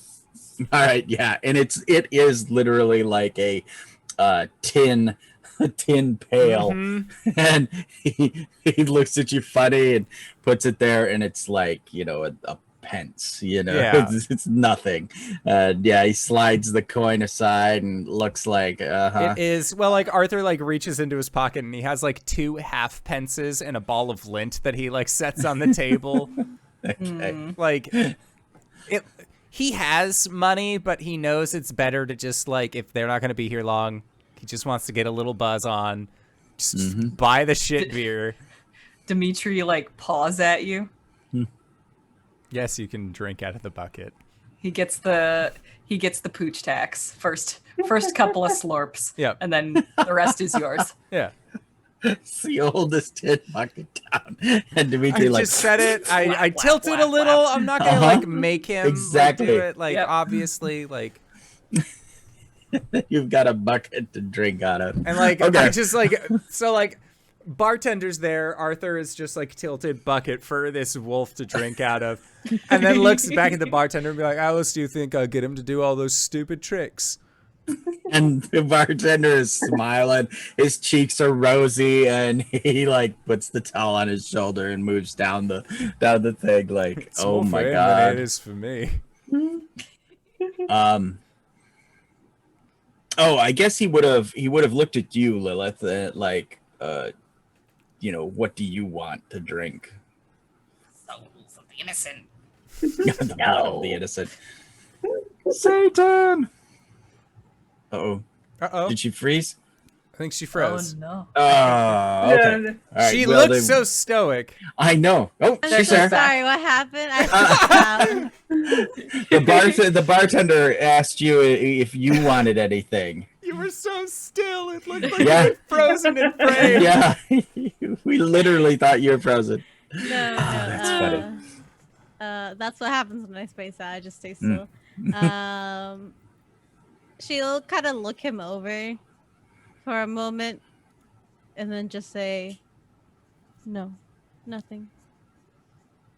And that's where he'll nod. His cheeks are still rosy from them being silly, and he moves down the bar to help someone else out. Just as he steps away, you hear another, another cheer. What do you guys do? Drink your bucket of head on the at the end of the bar? Ingrid, what do you do? Mischief? Merriment? Ingrid kind of shifts away from Lilith and just kind of appears sitting in her human form on top of the counter, a stein in her hand, and she's just listening, kind of nodding, then shaking her head now and then as she listens to the speech, and then says to the other 3, people are really silly at times. You're king of the tits, and you're a good boy, and this lady's nice. And how does king of the tits? How does Ingrid look? Beyond the veil, because we've seen her true forms. Now, I mean, does she appear to be like? Yeah, what does she appear to be? She appears to be Eastern European, could blend in with several of the countries along that border. Dark hair, somewhat pale skin, but bright blue eyes, and she's only stands about 5 foot tall. She doesn't look much taller than she normally does, but she makes herself look human, but she doesn't participate in them. That's what I needed to know was, does she look like a young girl sitting there with a stein? Or she knows the nuances. Fills out a bit. Yeah. Okay. She's just to fuck with people. And the speech kind of comes to an end, and the the man who is giving the speech walks into the crowd, and people are, patting him on the shoulder, and there are obviously some people here who are like probably this guy's bodyguards, or something. They look like they are watching him to, protect him, but they're just like in normal clothes, standing around. There were motor vehicles in the area and are around, and it seems like there are a lot more people here than there should be for a village of this size. It seems like this place is, just packed full. And there's, wagons and motor vehicles and stuff in the square and such outside. So this is probably some kind of event. What do you do? I think Lilith will kind of look to the barkeep and then just ask. I'll say she speaks German because she was like when she grew up as a human, she had like a wealthy upbringing. You were in France. You get close enough to Belgium, you speak German. Do you think I know, like, me personally saying like these things? I barely know like the geography of the U.S. We got you covered. We got you covered, Yeah. Satan. So Okay. yes. And she'll kind of like ask him who that man is. Oh, he says, "Oh, that's Herr Hitler. He's one of the National Socialists that coming up in the government. He's doing a tour. And the word tour comes out weird because, like, who the hell does a tour? Let's just go look at Arthur. I don't know who that is, but I don't think this is good. Does he look familiar to Arthur? Because because last session he had a vision that showed him World War II and a certain mustachioed individual. Yeah, he does look familiar. I don't like the way he talks about things. The way he looks. Look, you're gonna murder him. No, I'm not Ingrid gonna puts murder down him. some butcher's knives that she got from the No. kitchen. I'm not going to murder anyone. Oh, okay. I have to get back Puts to the knives Britain away. and then talk to the lady in the lake, see if Merlin's around. Merlin's in France. What? So we're going to France first then? So, okay, go to France, find Merlin, go back home, find the lady, see what all this is about. Because, like, I saw him, but I don't know. He could just be like a bard or something. He's Very like, enthusiastic. yeah, he's just like When really people- charismatic, but like all the real terrible people are like some other people, in which case, like, I mean, yeah, like cut the mouth off of the box or whatever it is, but I mean, if like, I don't think that it's right for me to here in this bar pull out my sword and just start hacking away. That's a real easy way to get locked away for a long time. I have a question. Hmm. What does Excalibur think? Ooh. Arthur's not going to try and test it out. Like, he can Right. he'd be able to Excalibur, like, feel hey. something from it, but like, I don't think that like he's actively thinking about drawing it. But yeah, so what does Excalibur think, GB? It's actually less empowered than it was when you were at the church. That's what I figured. Yeah. It needs some it's- recharge time. He's ready to go to that. Olive ground. You need olive grounds. No, not olive grounds. Hollowed ground, like a cave or something. Oh, I know where those are. No, but like, do you... Question: do you know how to get to France from here? Because honestly, I've thought about asking Yep, some keep people. going that way. Oh, do you have like an innate ability? Or I mean, you said you're 200 years old. Are you from around here? Yeah, I was born 300 yards the other direction. Congrats. Mazel tov. Yep, I grow berries, and this is my berry patch in the forest, so. You got lots of berries where I'm from. You want to ever stop on by? But up to you Strawberries entirely. suck. All right What kind of then. berries do you like? Fine. I gotta know, what kind of berries do you like? What is the berry batch you live in? Strawberries. It is strawberries. Yeah. All right. Huh. What's your favorite berry other than My favorite strawberry? berries are gooseberries, but I don't grow gooseberries because the other one of me grows gooseberries down the lane, and we made an agreement. I'm just more profitable, but strawberries they're not great. Their taste horrible unless you serve them with cream and sugar. Lots of sugar. So much sugar. I could get you gooseberries. All right, let's go to France or England or The wherever tits, you I wanna know. go. Let's go to the tip. And as when Lilith, when you look up, there's a young man standing there in front of you, a little mustache, and says, "Ah, auf Wiedersehen, Fräulein. Auf Wiedersehen. May I buy you a drink?" I don't drink. Well enough. And he clicks his heels, and he turns and walks away and pats Dimitri, or tries to, and Grr. Dimitri growls, Lois just says, he bites. Be careful.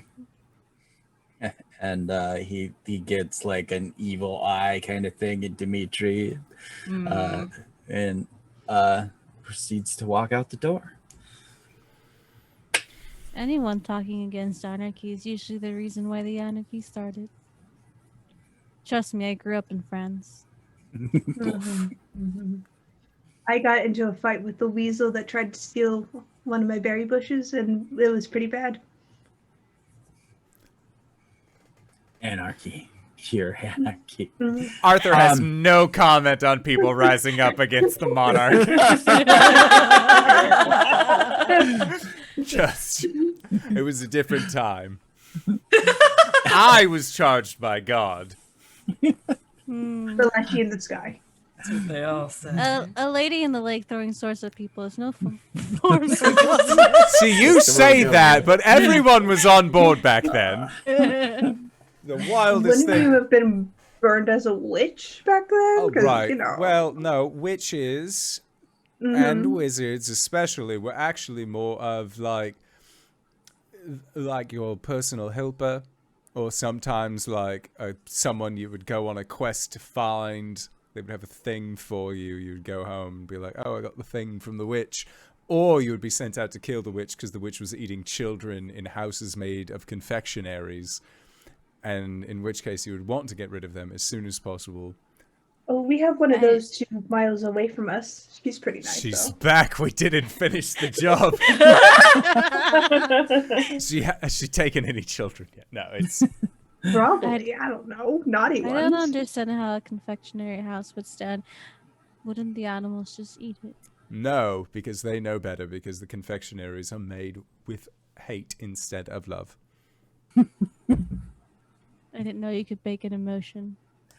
Hate cookies. All right. Yeah. So the place starts to thin out, but then the bar gets like, rushed 4 people thick kind of thing. Ingrid, you're being jostled. The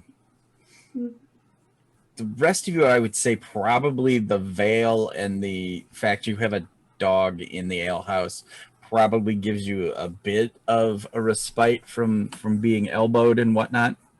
Also, too, you're dressed funny. So don't know why that girl Wallets. smells like blood. mhm. Old. 2 wallets get pushed into Arthur's hands. Here, have these. Arthur just like opens it up, takes any paper money out of it, and then just like, unless like one of the IDs looks like, hey, this is a dude close enough to be me, like Arthur is just gonna be like, all right, like money out, toss it back, like, and then like go up to the guy and be like, oh, I think you dropped this. Like definitely like you should put them back. Like we just need the money to get to France. And there is no papers in these wallets. So so yeah, so it's just money. Yep, just money. I don't know why. I get the feeling that we should kill that guy that just left. I feel like he's going to be like, I don't know, he's a bad guy. Are we the baddies? No, I mean, like, we are not dressed well enough to be baddies. Are you kidding me? Like, look at us. Like, you still got, you know, some blood on you. And I look fashionable regardless of the time era. Have you seen me? And, like, his beard's grown out again. His hair's matted and scraggly, like deep bags in his eyes. He Didn't does we not say look- that he look- always looks good, like his He's- hair, no He's matter what? burdened with glorious hair. Yeah. Have you ever... It's like the Sunset California kind of beach body Yeah. kind of I west. was gonna say that mixed with Rickety Cricket from It's Always Sunny in Philadelphia, but like late season Rickety Cricket where he has been doing crack for far too long. But those boots. But the those boots too are on point. Yeah, Yeah. fabo. All right. Okay. So yeah, we proceed from the ale house. We now have gathered some funds, and we are off to France. How are you guys going to get to France? Arthur wears walk. through his boots. We walk. With like, I just want to have a scene where Arthur sees like a train, like a railway train for the first time. Like if they go through Munich and there's just like, oh, it's a cable car. Like Arthur is losing his goddamn mind. He's been off in the Siberian wastes for the last like It's just a 20 train, plus Arthur. years. What you fucking mean a train? What Have is you seen that? Cars? So okay, let's set the scene. You guys are in a hay wagon, and you're Dimitri is curled up in a nice doggo ball, in the hay. Lilith is maybe leaned back and just kind of observing the world, thinking about eating the driver. Ingrid, you've come along to try the strawberries in England. Is that what's happening? Gooseberries. Gooseberries. I Sorry. promised her Gooseberries. gooseberries. All right. And Arthur, you just like flopped out on the hay or what? Arthur's probably like sitting on the back, feet dangling down, and he's just kind of like swinging them idly, watching the world pass by. Because like, he knows how long a land walk from France to from Germany and France is. Like he's done it before. It wasn't fun. This is just like, we're passing time. Like pulls out some of their emergency booze that they use to splash on people they've knocked out along the way. Takes a quick Sprays it in his sippy. mouth. Yeah. And as you're doing that, suddenly there's this roarous noise. The forest, there's like the roadway, a ditch, a small bit of woods, and then there seems to be some kind of a berm over there. And from that berm, there's this roaring noise, and as it comes whooshing into sight, this metallic serpent spewing smoke and fire from its head, and it's got a single beam of light shining out, and it makes this screeching noise as it's coming. Get it, Arthur Don Quixote. Arthur just like hand like shakily goes to Excalibur as he just says, dragon. Arthur, no. He grabs the sword and hops off the back and just starts yelling, "It's a dragon!" Like, Arthur, it's just a train! Dimitri's head pops out of the hay, just like irritated, like he's gonna hop off and go get Arthur All right. before he hurts himself. the train's Arthur. already gone, and Arthur's Yeah. just like, Well, he's like Lilith is yelling just, in this tapping on field. the driver to see if they can like stop for a moment. He's just yelling in the field, "Come back and fight me, blackguard!"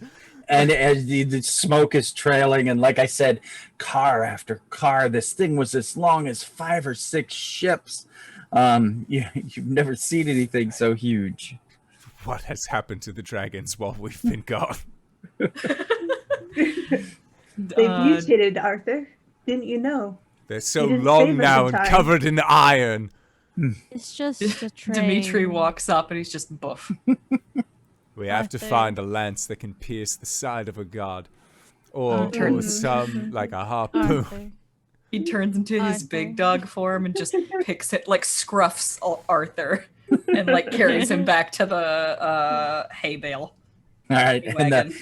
the guy kind of jumped when you tapped his shoulder, Lilith, because he completely didn't hear you over the train noise and someone yelling in not German. And so yeah, he kind of jumped, but he pulled up, and you get back upon the wagon. Is there any other scenes that you guys want in Germany? You know, actually, can we say that this train's going to France? Sure. So when Dimitri scruffs Arthur, he's got Lilith on his back, and he just runs alongside the train and hops onto it. Arthur's like swinging his sword wildly towards it. With the scabbard still on because it's just a train. Yeah. All right, and yeah, you werewolf it out. Just for hilarity's sake, give me a brawn. This is gonna go Sister great. leans into Lilith. Does he really not know what a train is? No.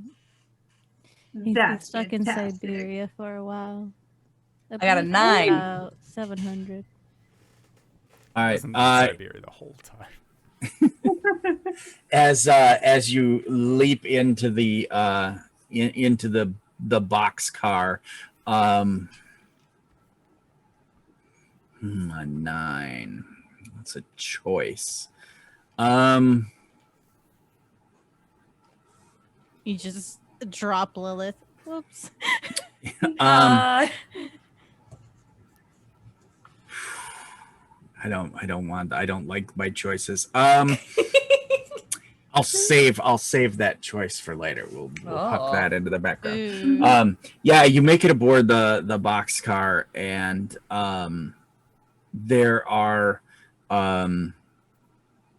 several people in the boxcar, like huddled to one side, and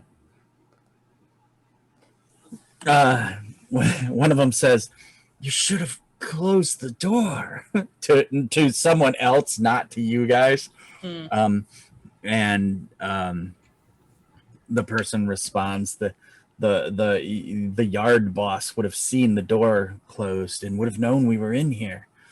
So yeah, you've got some stowaways on board with you, and they seem to be eyeballing you both warily and half welcoming, like, okay, there's more of us kind of thing. I think Arthur will take a deep breath and like dust off his pants and be like, "Guten Tag, All right, yeah. wie geht's?" And it completely, comes back, and Just eventually, like, kind of like walks in, be like, "My friends and I, we've come a long way. We needed to make this train. I hope you don't mind a little bit of company. And one of them says, "Ooh, do you have any food?" Do I have food? That is a good question. You did say that you were going to go into the ale house and get provisions, so Yes. I assume you've got, I'll share some. At least like a can of sardines or something. Yeah, you got some food anyway, and of course Cheese, people's hardtack, wallets. jerky. Yep. Ingrid produces 3 small baskets full of strawberries and pushes them forward. They just go to town on the strawberries, like, oh my goodness. And one of them's like, "It's winter. Where did you get the strawberries?" He just smiles. That's my secret. Okay. All We've right. learned it's better not to ask. Okay. Yeah, and one of them says something along the lines of, "I don't care if she pooped him," kind of thing, and he's just like snarfing strawberry. Okay, yeah, let's get to France, unless anybody else has a thing. I think. Okay. Has Lilith just been like super quiet, not really talking a whole lot? I think Arthur, like on the train, would eventually come up to her and be like, "Hey, we're gonna be in France soon. That's where you're from, right? That's where you're heading back to." Thing. What do you mean you think? Like when you... Alright, you've been acting pretty fucking weird this entire time. Like when I first met you and you came with that blue man, you were all like, "Oh, I am this lady, you are beneath me to everybody." And now, like, this whole trip, these last, like, I want to say month and a half of travel, at least, or something. We've been walking on foot throughout most of Siberia and Germany through winter. It's probably spring now. I don't know. There's snow everywhere. You've been acting rather strange. And I just want to know what's going on in that noggin. Why? Because I've been walking with you in silence for the last month and a half. And before that, Do you I not couldn't prefer get you to shut up. silence? No, I've been... Look, when you're walking with somebody and they aren't talking to you, even when you try and communicate with them, you think that there's something wrong. So I have to ask you, Lilith, is there something wrong that you have with me? Does my connection to the great voice in the sky upset you in some sort of way? Because you were rather nice when I first met you, even though you welcomed yourself into my home and ate my favorite hat maker, although not all the way, I will admit. So do you have a problem with me? Because right now, as far as I'm concerned, you and I were fine. I have no problem with you. Then why are you being so quiet? Is it about the blue man? She just looks at you.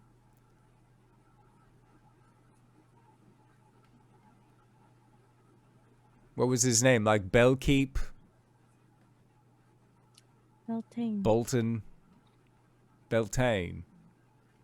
Who was this Beltane? Like, why was he important? What was he there for? He looked like he was kind of like your manservant, but you bickered like you were married. He was my friend. I am sorry your friend is gone. I've known him for almost 80 years now. They do come and go, don't they? He wasn't supposed to go. They never do. And they're never supposed to. But it happens nonetheless. And that's no reason for you to forget who you are, what you're doing. Do you want to go to France? You wanted to go to France before all of this. Do you still want to? I'm just along for the ride. That is... Why are we going to France then? You said you needed Merlin. That's true. That was beautiful. That's true. Scritches Dimitri holding up cards for him to look at. Are we playing cards? She Okay. just has cards. The point is, if we get back to your house and you stare up at it and it's not yours, then we have to find you a place that you recognize as your own. To me, sadly, that's England. It was a very small little fishing shack up in the north, but now I'm here, and I have a different home that I'm trying to find. If Beltane was your home and he has disappeared, then we need to do our best to find you a home where you can be comfortable in again.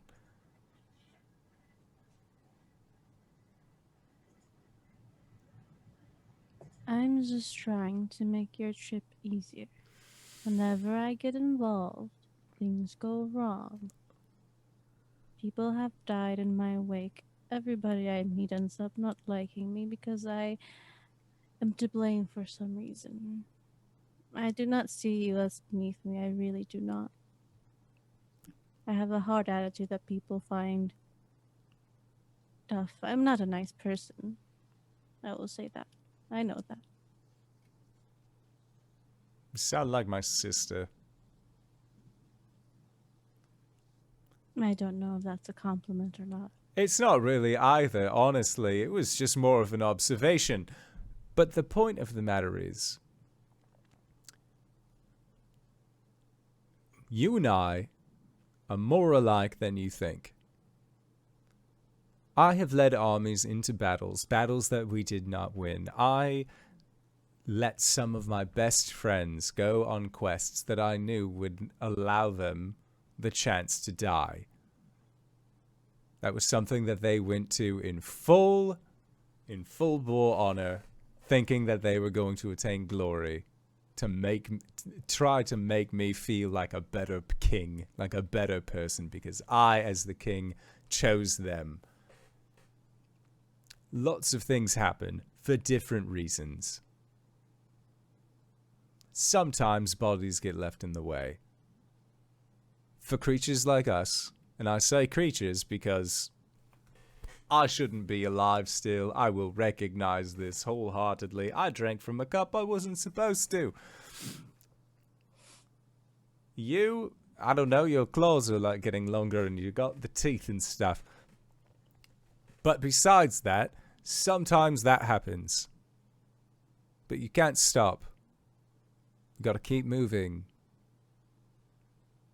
Because if you stop, and you're ageless, and you find yourself coming to in several thousand years when you realize that the effects that you've done, the things that you've done, have left even more bodies because for a moment you stop caring. You still have to care. You still have to hold things close to you that mean something to you. I have cared, and it has burned the heart out of me. And what are you going to do? Wither up and die? You have no caring left. You have nothing to feel that purpose in yourself. What are you going to do? Just give it up, stand in the sun, and let it all go away? We haven't gone this far for you to simply do that on your own.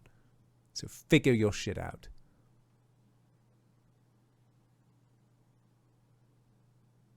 As your king, I demand it. I feel like she was like sitting and she'll stand up. And I feel like it's the first time that she's not a tall person, but you know how people carry themselves like with like a straight back and like head up, shoulders down. And she'll look at him and say, "You are no king of mind. And it'll be a cold day in hell before I let another man tell me what to do." Arthur just shrugs. I'm glad to see you're back on your feet.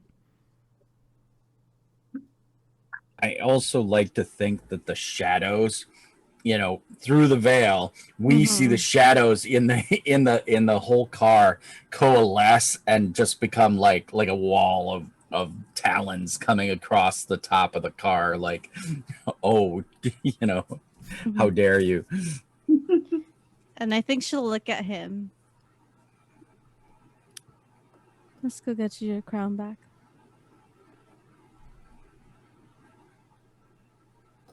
Yeah, Arthur just shrugs again.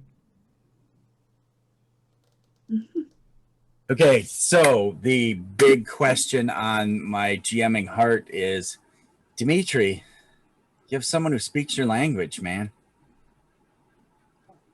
Is it Ingrid? Yeah. She speaks animal. So, I mean, literally, every time you go boof, she hears words. I feel like the question here is that do you communicate, or do you continue to be stoic? Dimitri's just stoic by nature, but yes, he communicates with Ingrid. All right. And what are the cards you're showing, Dimitri? Are they just playing cards? Yeah, they're playing cards she lifted off of somebody in the tavern or pub. Okay. All right. They're all upside down. Dimitri teaches her a card game, I think. Okay. It's basically a memory game. Put them all face down, and then you make wagers on whether or not you can remember certain cards. He nods and puts what looks to be dried kidney beans on the one she's betting on, and plays a few rounds before she sits up and looks to you, Dimitri. You're perhaps one of the best were animals I've ever encountered. You're very nice. You don't try to eat me. He licks her.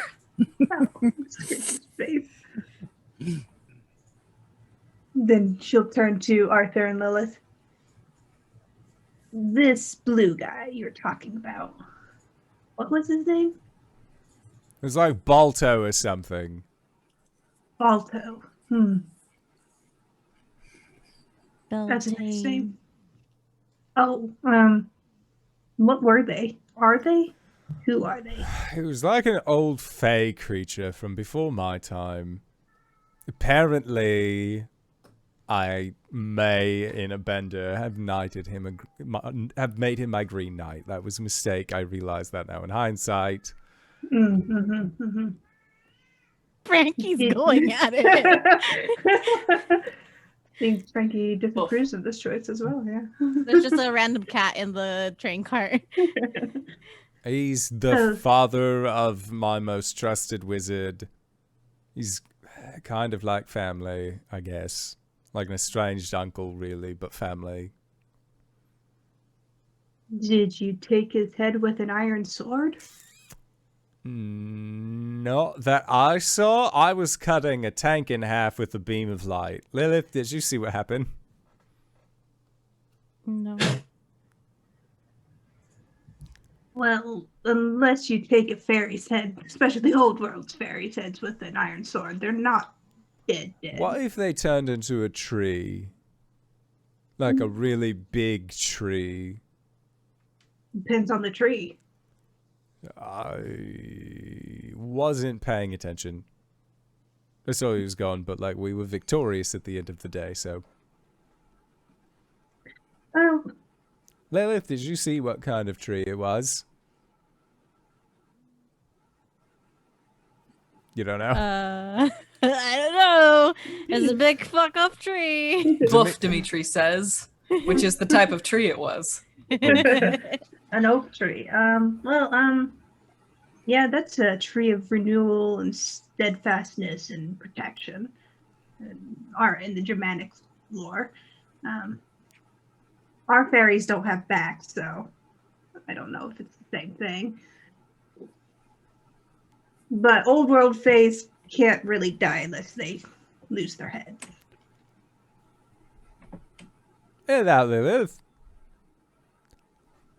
Old boy Blue is still alive someplace, maybe. Where was he from?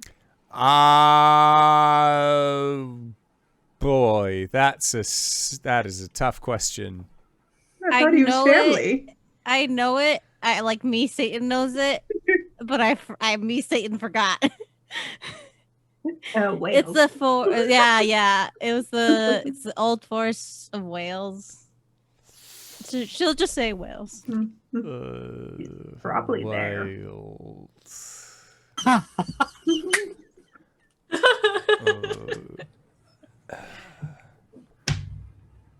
What's wrong with Wales? Yeah, Boof Dimitri says, like, why did you say it like that? Yeah, Dimitri wants to know too. Well, so Did you kill somebody in Wales? a few. Oh, There were It's dragons 700 there. year. Did you kill the red Oh. dragon? Look, you pissed off an entire country? it was a misunderstanding. No wonder the dragons formed a union. Well, that is awfully rude. And look, you kill a few dragons, and then you send a few of your knights to kill dragons, all in the same place because you killed all the dragons where you were from. Why did you kill the dragons? Have you met a dragon? Many a time. And you have no problem with the fact that they can just expunge fire from their throats across the countryside and wipe out entire congregations of farmhands. They were my serfs. I needed them for winter's food storage, and that dragon came by and ruined everything year after year, so we killed him. Don't you Why didn't think you maybe make a perhaps contract? your serfs were building on top of their den or something? What? No. Are you sure? Yes, I'm very positive. Not only that, but you were the king. It is it doesn't ordained matter. by God. It's your land. It's your island. It was all mine anyways. Look, King Who of the says Tits. who? Says God! Says the big It doesn't cheese matter if you do not upstairs. believe in that god. Well, it looks like you and I are at a dragon's impasse, and look how well that worked out for the dragons. You thought this train was a dragon. Is it not? It spews No. fire and smoke into the sky. It's covered in a hide as tough as metal. It is metal. It's transportation. Then we've tamed them. Wait, The do you dragons mean are about ours to airplanes? use. I feel like Lilith closes her eyes and then looks to Ingrid and then looks to Arthur and then just sighs. It's fun. I'm having fun. King of the Tits, Lily of the Valley, and good boy Dimitri. I think of the name Lily of the Valley, she'll kind of smile and then she'll just sit down next to Dimitri and Ingrid and just scratch their heads. Lilith, I mean, there's other people in this car, and you got to eat. What are you doing to eat?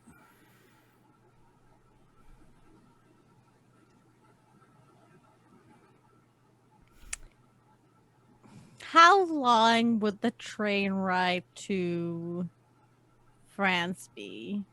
It's going to be some days because a 1920s train is only Yeah. moving 30 miles an hour.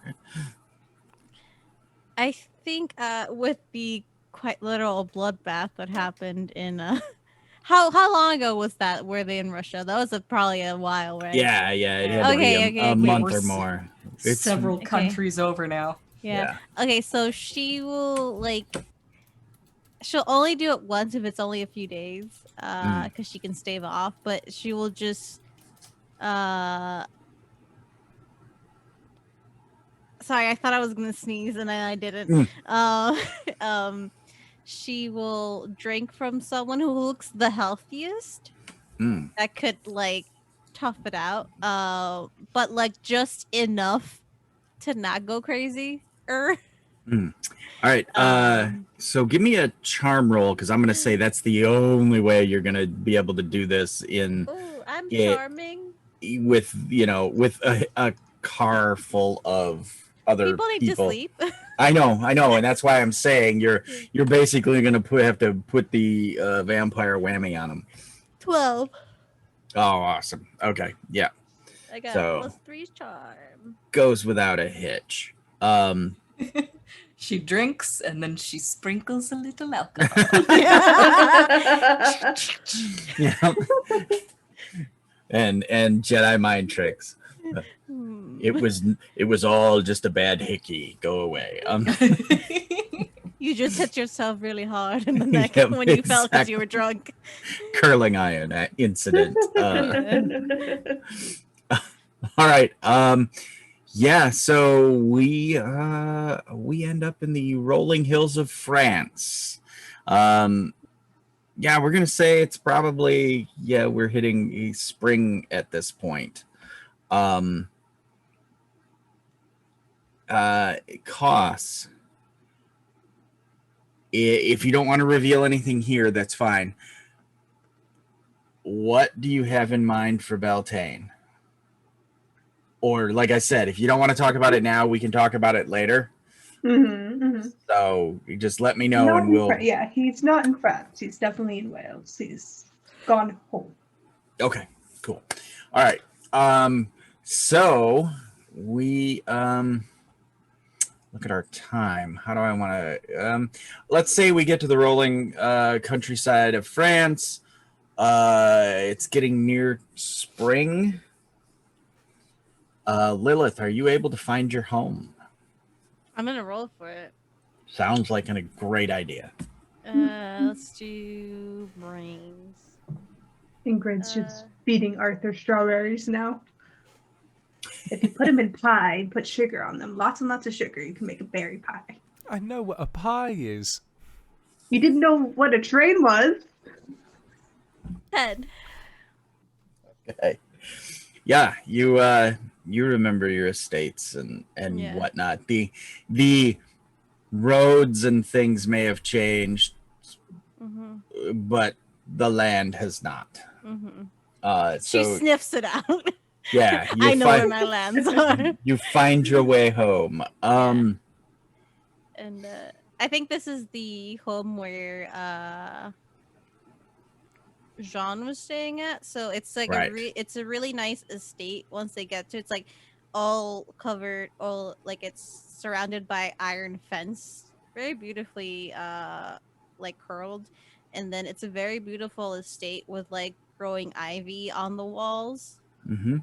And a massive maze garden. And Yeah. In the back, there's a massive maze garden. It's like that entryway that has like this. It splits the path because there's a fountain in the middle, and then you go to the little carriage stop that has the Portico or whatever. Porch. Portcullis? No, that's not Portcullis. It's where you stop with your cart. So in case. Yeah, it's I raining, think it's called a portico. I think. Yeah. Okay. Yeah. Someone not Satan, roll me 2d6. I'll do it. All right. Do it. 4. Okay. All right. Yeah, you get there and it's a complete surprise to Jean. He did not magically any way feel or get any scry or anything of your approach. And he's just he's aghast when basically when she shows up the way she looks like. Basically when you hit the gate, it's like we have this cut scene of you guys like Lilith reaching for the gate and it's starting to open like almost supernaturally, and we see Jean riding along or something, and then he looks up and drops his pen, and then we get this like cut scene of the four of you walking down the driveway and him coming out of the house and servants like following him like what the hell is going on. It's everything's a flutter, and he comes forward and is oh mother dear, and he goes to hug you and then looks funny, like what the frick happened? Why? Where are Yeah. your shoes? Yeah. I mean, are you going for the hug or do you like? Is it weird? No, I think she'll kind of look at him as he's walking, and she'll put a hand to his face before like pulling him into like a very big mama bear hug. Right. Okay. And he asks, why didn't you send word? Are you okay? I'm alive. I brought a friend. And he looks to each of you like, okay, you're not who was here last time. Like it was a lich and a vampire and archfey, and who else was it? Harker? Yeah, it was Harker. It was It Harker. was. Yeah. So a student of the magical arts, as it were. A detective and a student of the magical arts. Yeah, so he, makes a fuss and, prepare rooms and such to servants and leads you into the estate. Are there... Yeah, so let's have a scene where everybody's settled in, you've gotten new clothes, you have rooms, that kind of thing, and you're now in the music chamber. What 1920s fashion are all of you now dressed in? What would you choose or not? I mean, it's totally viable. What are you wearing? I'll put it that way. So Arthur has he's taken a bath. He's gotten clean. He's trimmed up his beard. It's now just like a kingly goatee, as well as like short blonde hair. Because he cut most of it off. It's still like that sandy blonde though. Like it's not like a glorious golden sheen. And like he's probably wearing just like, he doesn't like a well-tailored suit. To him that feels a little bit weird, so he'd probably be like, I think he'd probably be in one, but he's always like pulling at his pant leg to make it like less tight on himself.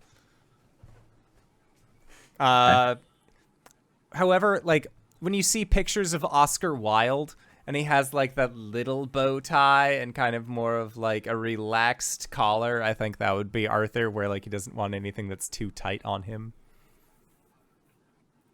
Awesome. I want to save Lilith for last. So Dimitri. Dimitri, he's in his humanoid form. He's a very barrel-chested man.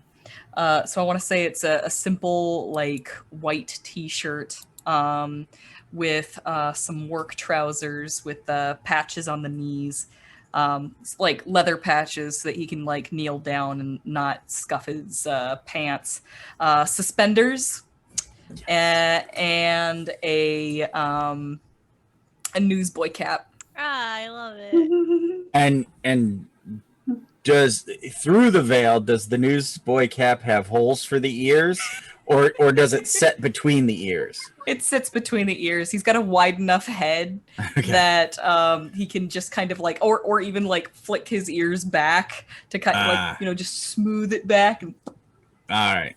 Awesome. Tipped up or rakish angle? Rakishly low, because he's the strong silent type. Perfect. All right, Ingrid. What's Ingrid's look?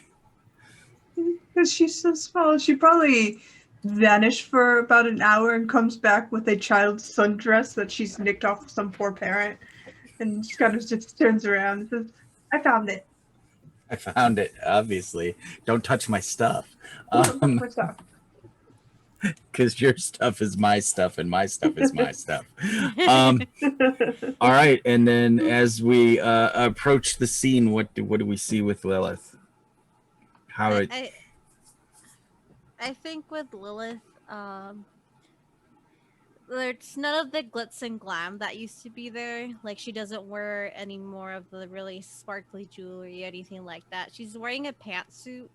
Mm. So she's wearing high-waisted pants and almost button-up shirt that kind of has like a low neckline with like Hmm.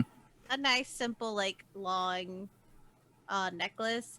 Her hair is very almost very natural. It's not in those tailored finger waves. Um and she doesn't really have any makeup except for the red lipstick. That's come back. Okay, That's come that's back. that's sort of where I wanted to see where in when she is now in this environment and has a moment. Does the Yeah, composure come back, or it is was she? it was very much like her looking into the vanity for a really long time. I feel like there's still some of like her bestial form in her. Like she still has longer nails that are claws.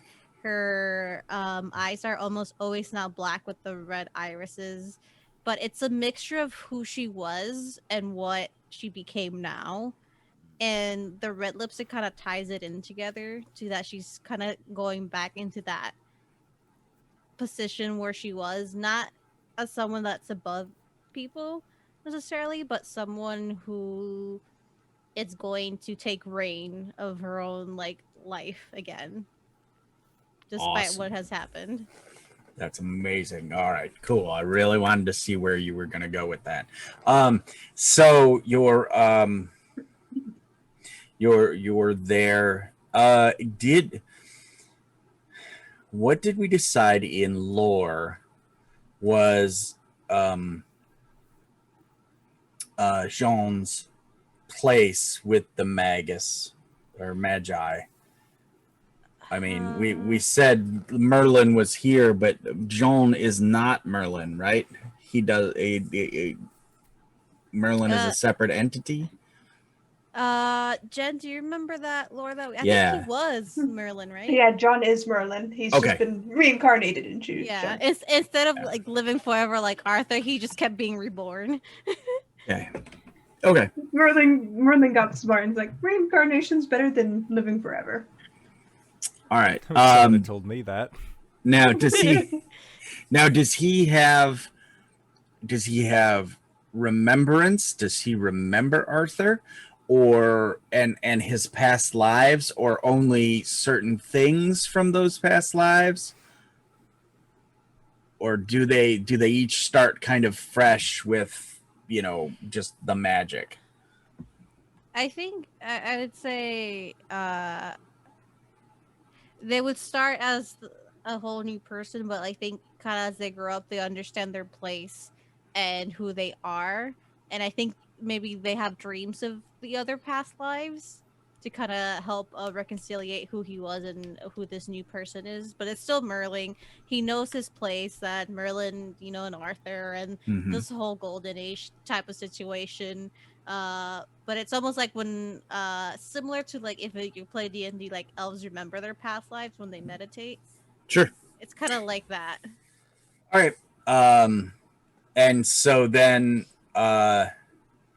after a fashion, basically when Arthur, when you came into the music room or wherever this after you guys got cleaned up meeting, Jean, is doing the steepled fingers thing, and he's like,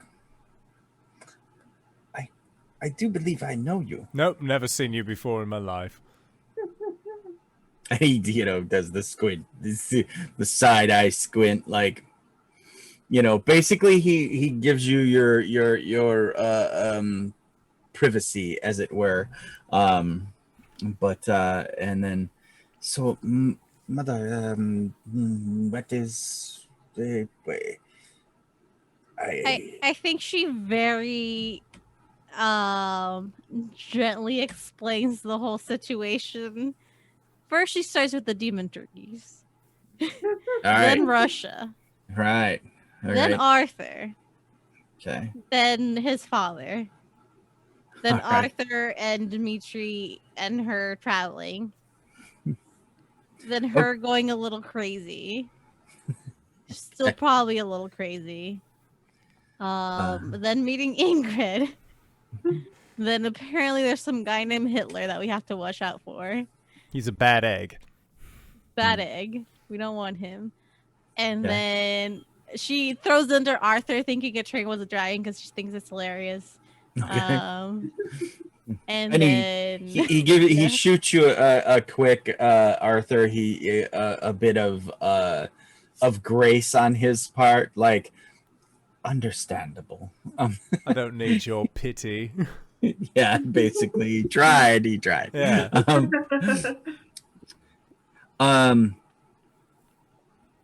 And whatever became of the Lich and I don't know, and quite frankly, right now, this is not my biggest concern. I'm taking it one step at a time. I'm trying to fix what's in front of me first. yes. Well, I do believe I can expedite your journey to France. Why don't we start in Wales? Or Wales. Sorry. You were in France. That's what he meant. Expedite your journey to Wales. Is that all right with you, Arthur? Look, we have to go there sometime at a point. Before we go, have you seen Merlin? Is he still around here? Do you know where he is? And he bows like utterly deeply, like touching the carpet with his hand, even though he's like 60 or so now, right? Well, no, we got him to the Fountain of Youth. That's how Lilith got her soul That's back. right. Okay. So yes, he he's is young he is a young man again. Yeah, and he bows very deeply and he says, "No, I am the essence of Merlin now, my king." Please don't start with that. No. If you put strawberries in his pockets, he gets really mad when he. Because you leave them there for days. They get nasty in there, and I don't think about it, and I just... All right, look. What's your name? You're my Merlin. You're not my Merlin. I'm just going to call you by whatever name other people have given you at this point. What is it? James? Oh. Jesse? John? All right, John. John. All right, John. Look. We need to get to Wales because of your dad and stuff. And then I'm going to need you to actually come with me for a little bit. Because we have to go to the lake. Don't know if you remember where the lake is. It's been a while. Last time I was there, I said some not as kind things to the lady. Threw the sword back at her. And, well, I haven't really spoken to her since. So I'm going to need you to be there for... I don't want to say backup, but let's say emotional support, just like Dimitri is. And he waves to you, Dimitri. Yeah.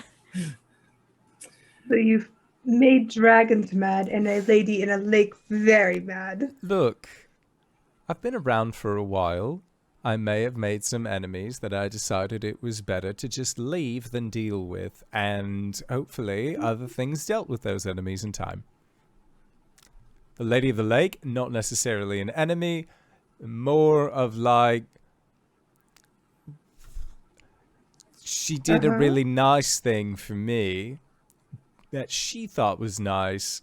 I was a squire and was told suddenly I was king. So, neat at the time. Now I'm over 700 years old and really reconsidering a lot of the decisions that I've made in my life. And one of them being even accepting this stupid sword from that lady. Now I have to go back and talk to her about why things in Britain are weird and why I have to go back to Germany at some point, I guess. To find that mustachioed fella and deal with him then. Maybe. That's a lot. What else am I going to do? Wait. Could go You back need to a drink. Russia. I always need a drink. She just puts like in front. She'll like go to. They have like those nice fancy drink carts, so she'll pour a glass for him, but then take the bottle back and just give him the glass, and then put the bottle next to it. And as you went to do that, like servants were all like weird, like no, what? Oh, okay. You know, like they were like, why are you doing that? That's my job. But okay, She'll just no, kind of but put she's the hands up to exactly kind of just relax. Yeah, exactly. So yeah, so you get your drinks. We are closing in on the session, so I'm just gonna say that Jean says there is a place here in France that we can go that I can use to transport you through the mists, as it were, and to Wales. So, is that what you wish to do? Kind of looking at all of you. I got to get back to England at some point, and I owe this lady a trip to Wales. So let's go there first. All right, and we will pick up there next time. Sounds good. With that is it for our game. So first off, GB, thank you so much for running this incredible game of Dungeons and... Well, not Dungeons and Dragons, of Monster Noire. I mean, there were many dragons mentioned, but not dungeons, not yet. Not yet. We'll wait till next time. All right. So, Graybeard's Tavern, find me on the Twitter. My schedule's all there. And we will see you tomorrow night over for masks. at here for masks. Yeah. We'll be back for some superhero action where I will be Cody Johnson, still finding his superhero name. That's it for me, GB. Hi everyone, my name's Satan. I don't have my schedule up on Twitter because it's really long. But you can find me on Twitter at AlysaVamp, where I'm currently just reposting stuff. I'm gonna start posting some more art soon. I've been going crazy with school and stuff, but that's almost over. But other than that, you can find me a lot on Twitch, like on this channel, once a month, Wednesday, with these lovely people and this lovely GM, as well as tomorrow here, Thursday, playing Masks, where I play Luciana, or AKA Aftershock, the Redeemed. She's pretty dope. Just say that. And you can also find me here. You can find me on Twitch Saturdays over at Valdrian's channel, where I play Bella, my city elf rogue, in our Dragon Age game. And right after that, Plot Hunters, we're an all LGBTQIA+ and POC run channel. So if you like supporting those spaces, come watch us. We're just finishing our Tyranny of Giants campaign, and I believe we're heading to the Underdark next. And then Sunday mornings, I'm the Hype Goblins channel, where I GM for Jen. I think I've GM for all of you here that have guests on that show. Yeah, it's our homebrew campaign where we loosely play Dungeons and Dragons. We kind of take the rules and bend them in our favor, and mostly rule of cool it. But it's really fun. They just reawakened a Titan in an undead island, so that's fine. Nothing wrong can happen, right? And then Sunday nights, you can find me here again playing Corey, my buff fighter babe. It was 100% beef, playing around with a Frost Maiden with wings as the DM. That's me. I have a lot. I do a lot. Oh, Mondays, you can find me at Weave the Tail playing Great American Witch at 5 p.m. EST. There we go. Oh, hey, everybody. I'm Danae Keener. You can find me at DanaeKeener.com. I do nerdy drawings, mostly related to D&D and a lot of things on this channel. You can also find me on Twitch at Danae Keener, and that's where I keep my schedule for all the places that I play D&D and also stream. DanaeKeener.com. That one. Hi, I'm Jen. You can find me here once a month playing with these fantastic people. And over at the Hype Goblins channel, Saturday and Sunday, where on Saturday I played the Masks game with the fantastic Sauce, who's been bumming around and chat with us. And on Sunday with Satan, who's taking us through a fantastic little island of dread, horror, and mayhem. So that's where you can find me. Excellent. And if you've made it this far, you probably already know who I am. But if you don't, hey, Acorns, what's up? It's me, your buddy, your pal, your friend, the Indoor Adventurer, the showrunner here at twitch.tv/Indoor Adventures. We do shows like this on Monday and Thursday at 5:30 p.m. Pacific Standard Time, as well as on Sundays at 7 o'clock p.m. Pacific Standard Time. If this is your first time joining us, you can go to youtube.com/Indoor Adventures to check up on all of the VODs of each of the games that we have played up until this point, or you can go towards where anywhere audio casts are made available for free. You can find us there under the same moniker. But speaking of things that are being made available for free, we are going to be going into our Patreon-supported after show called Nights in the Courtyard, where we answer questions not only from each other, but also from the community. So if you have any questions that you would like to ask myself or any of these other fine folk, feel free to once again join us at patreon.com/Indoor Adventures, and we will do our best to answer those questions in kind. But for now, with that, that's our show. Thanks for coming by. GB, thank you again so much for running this game, and thank you to these players for putting up with our bullshit once again this week. And we'll see all of you guys next time. All right, everybody. Bye-bye!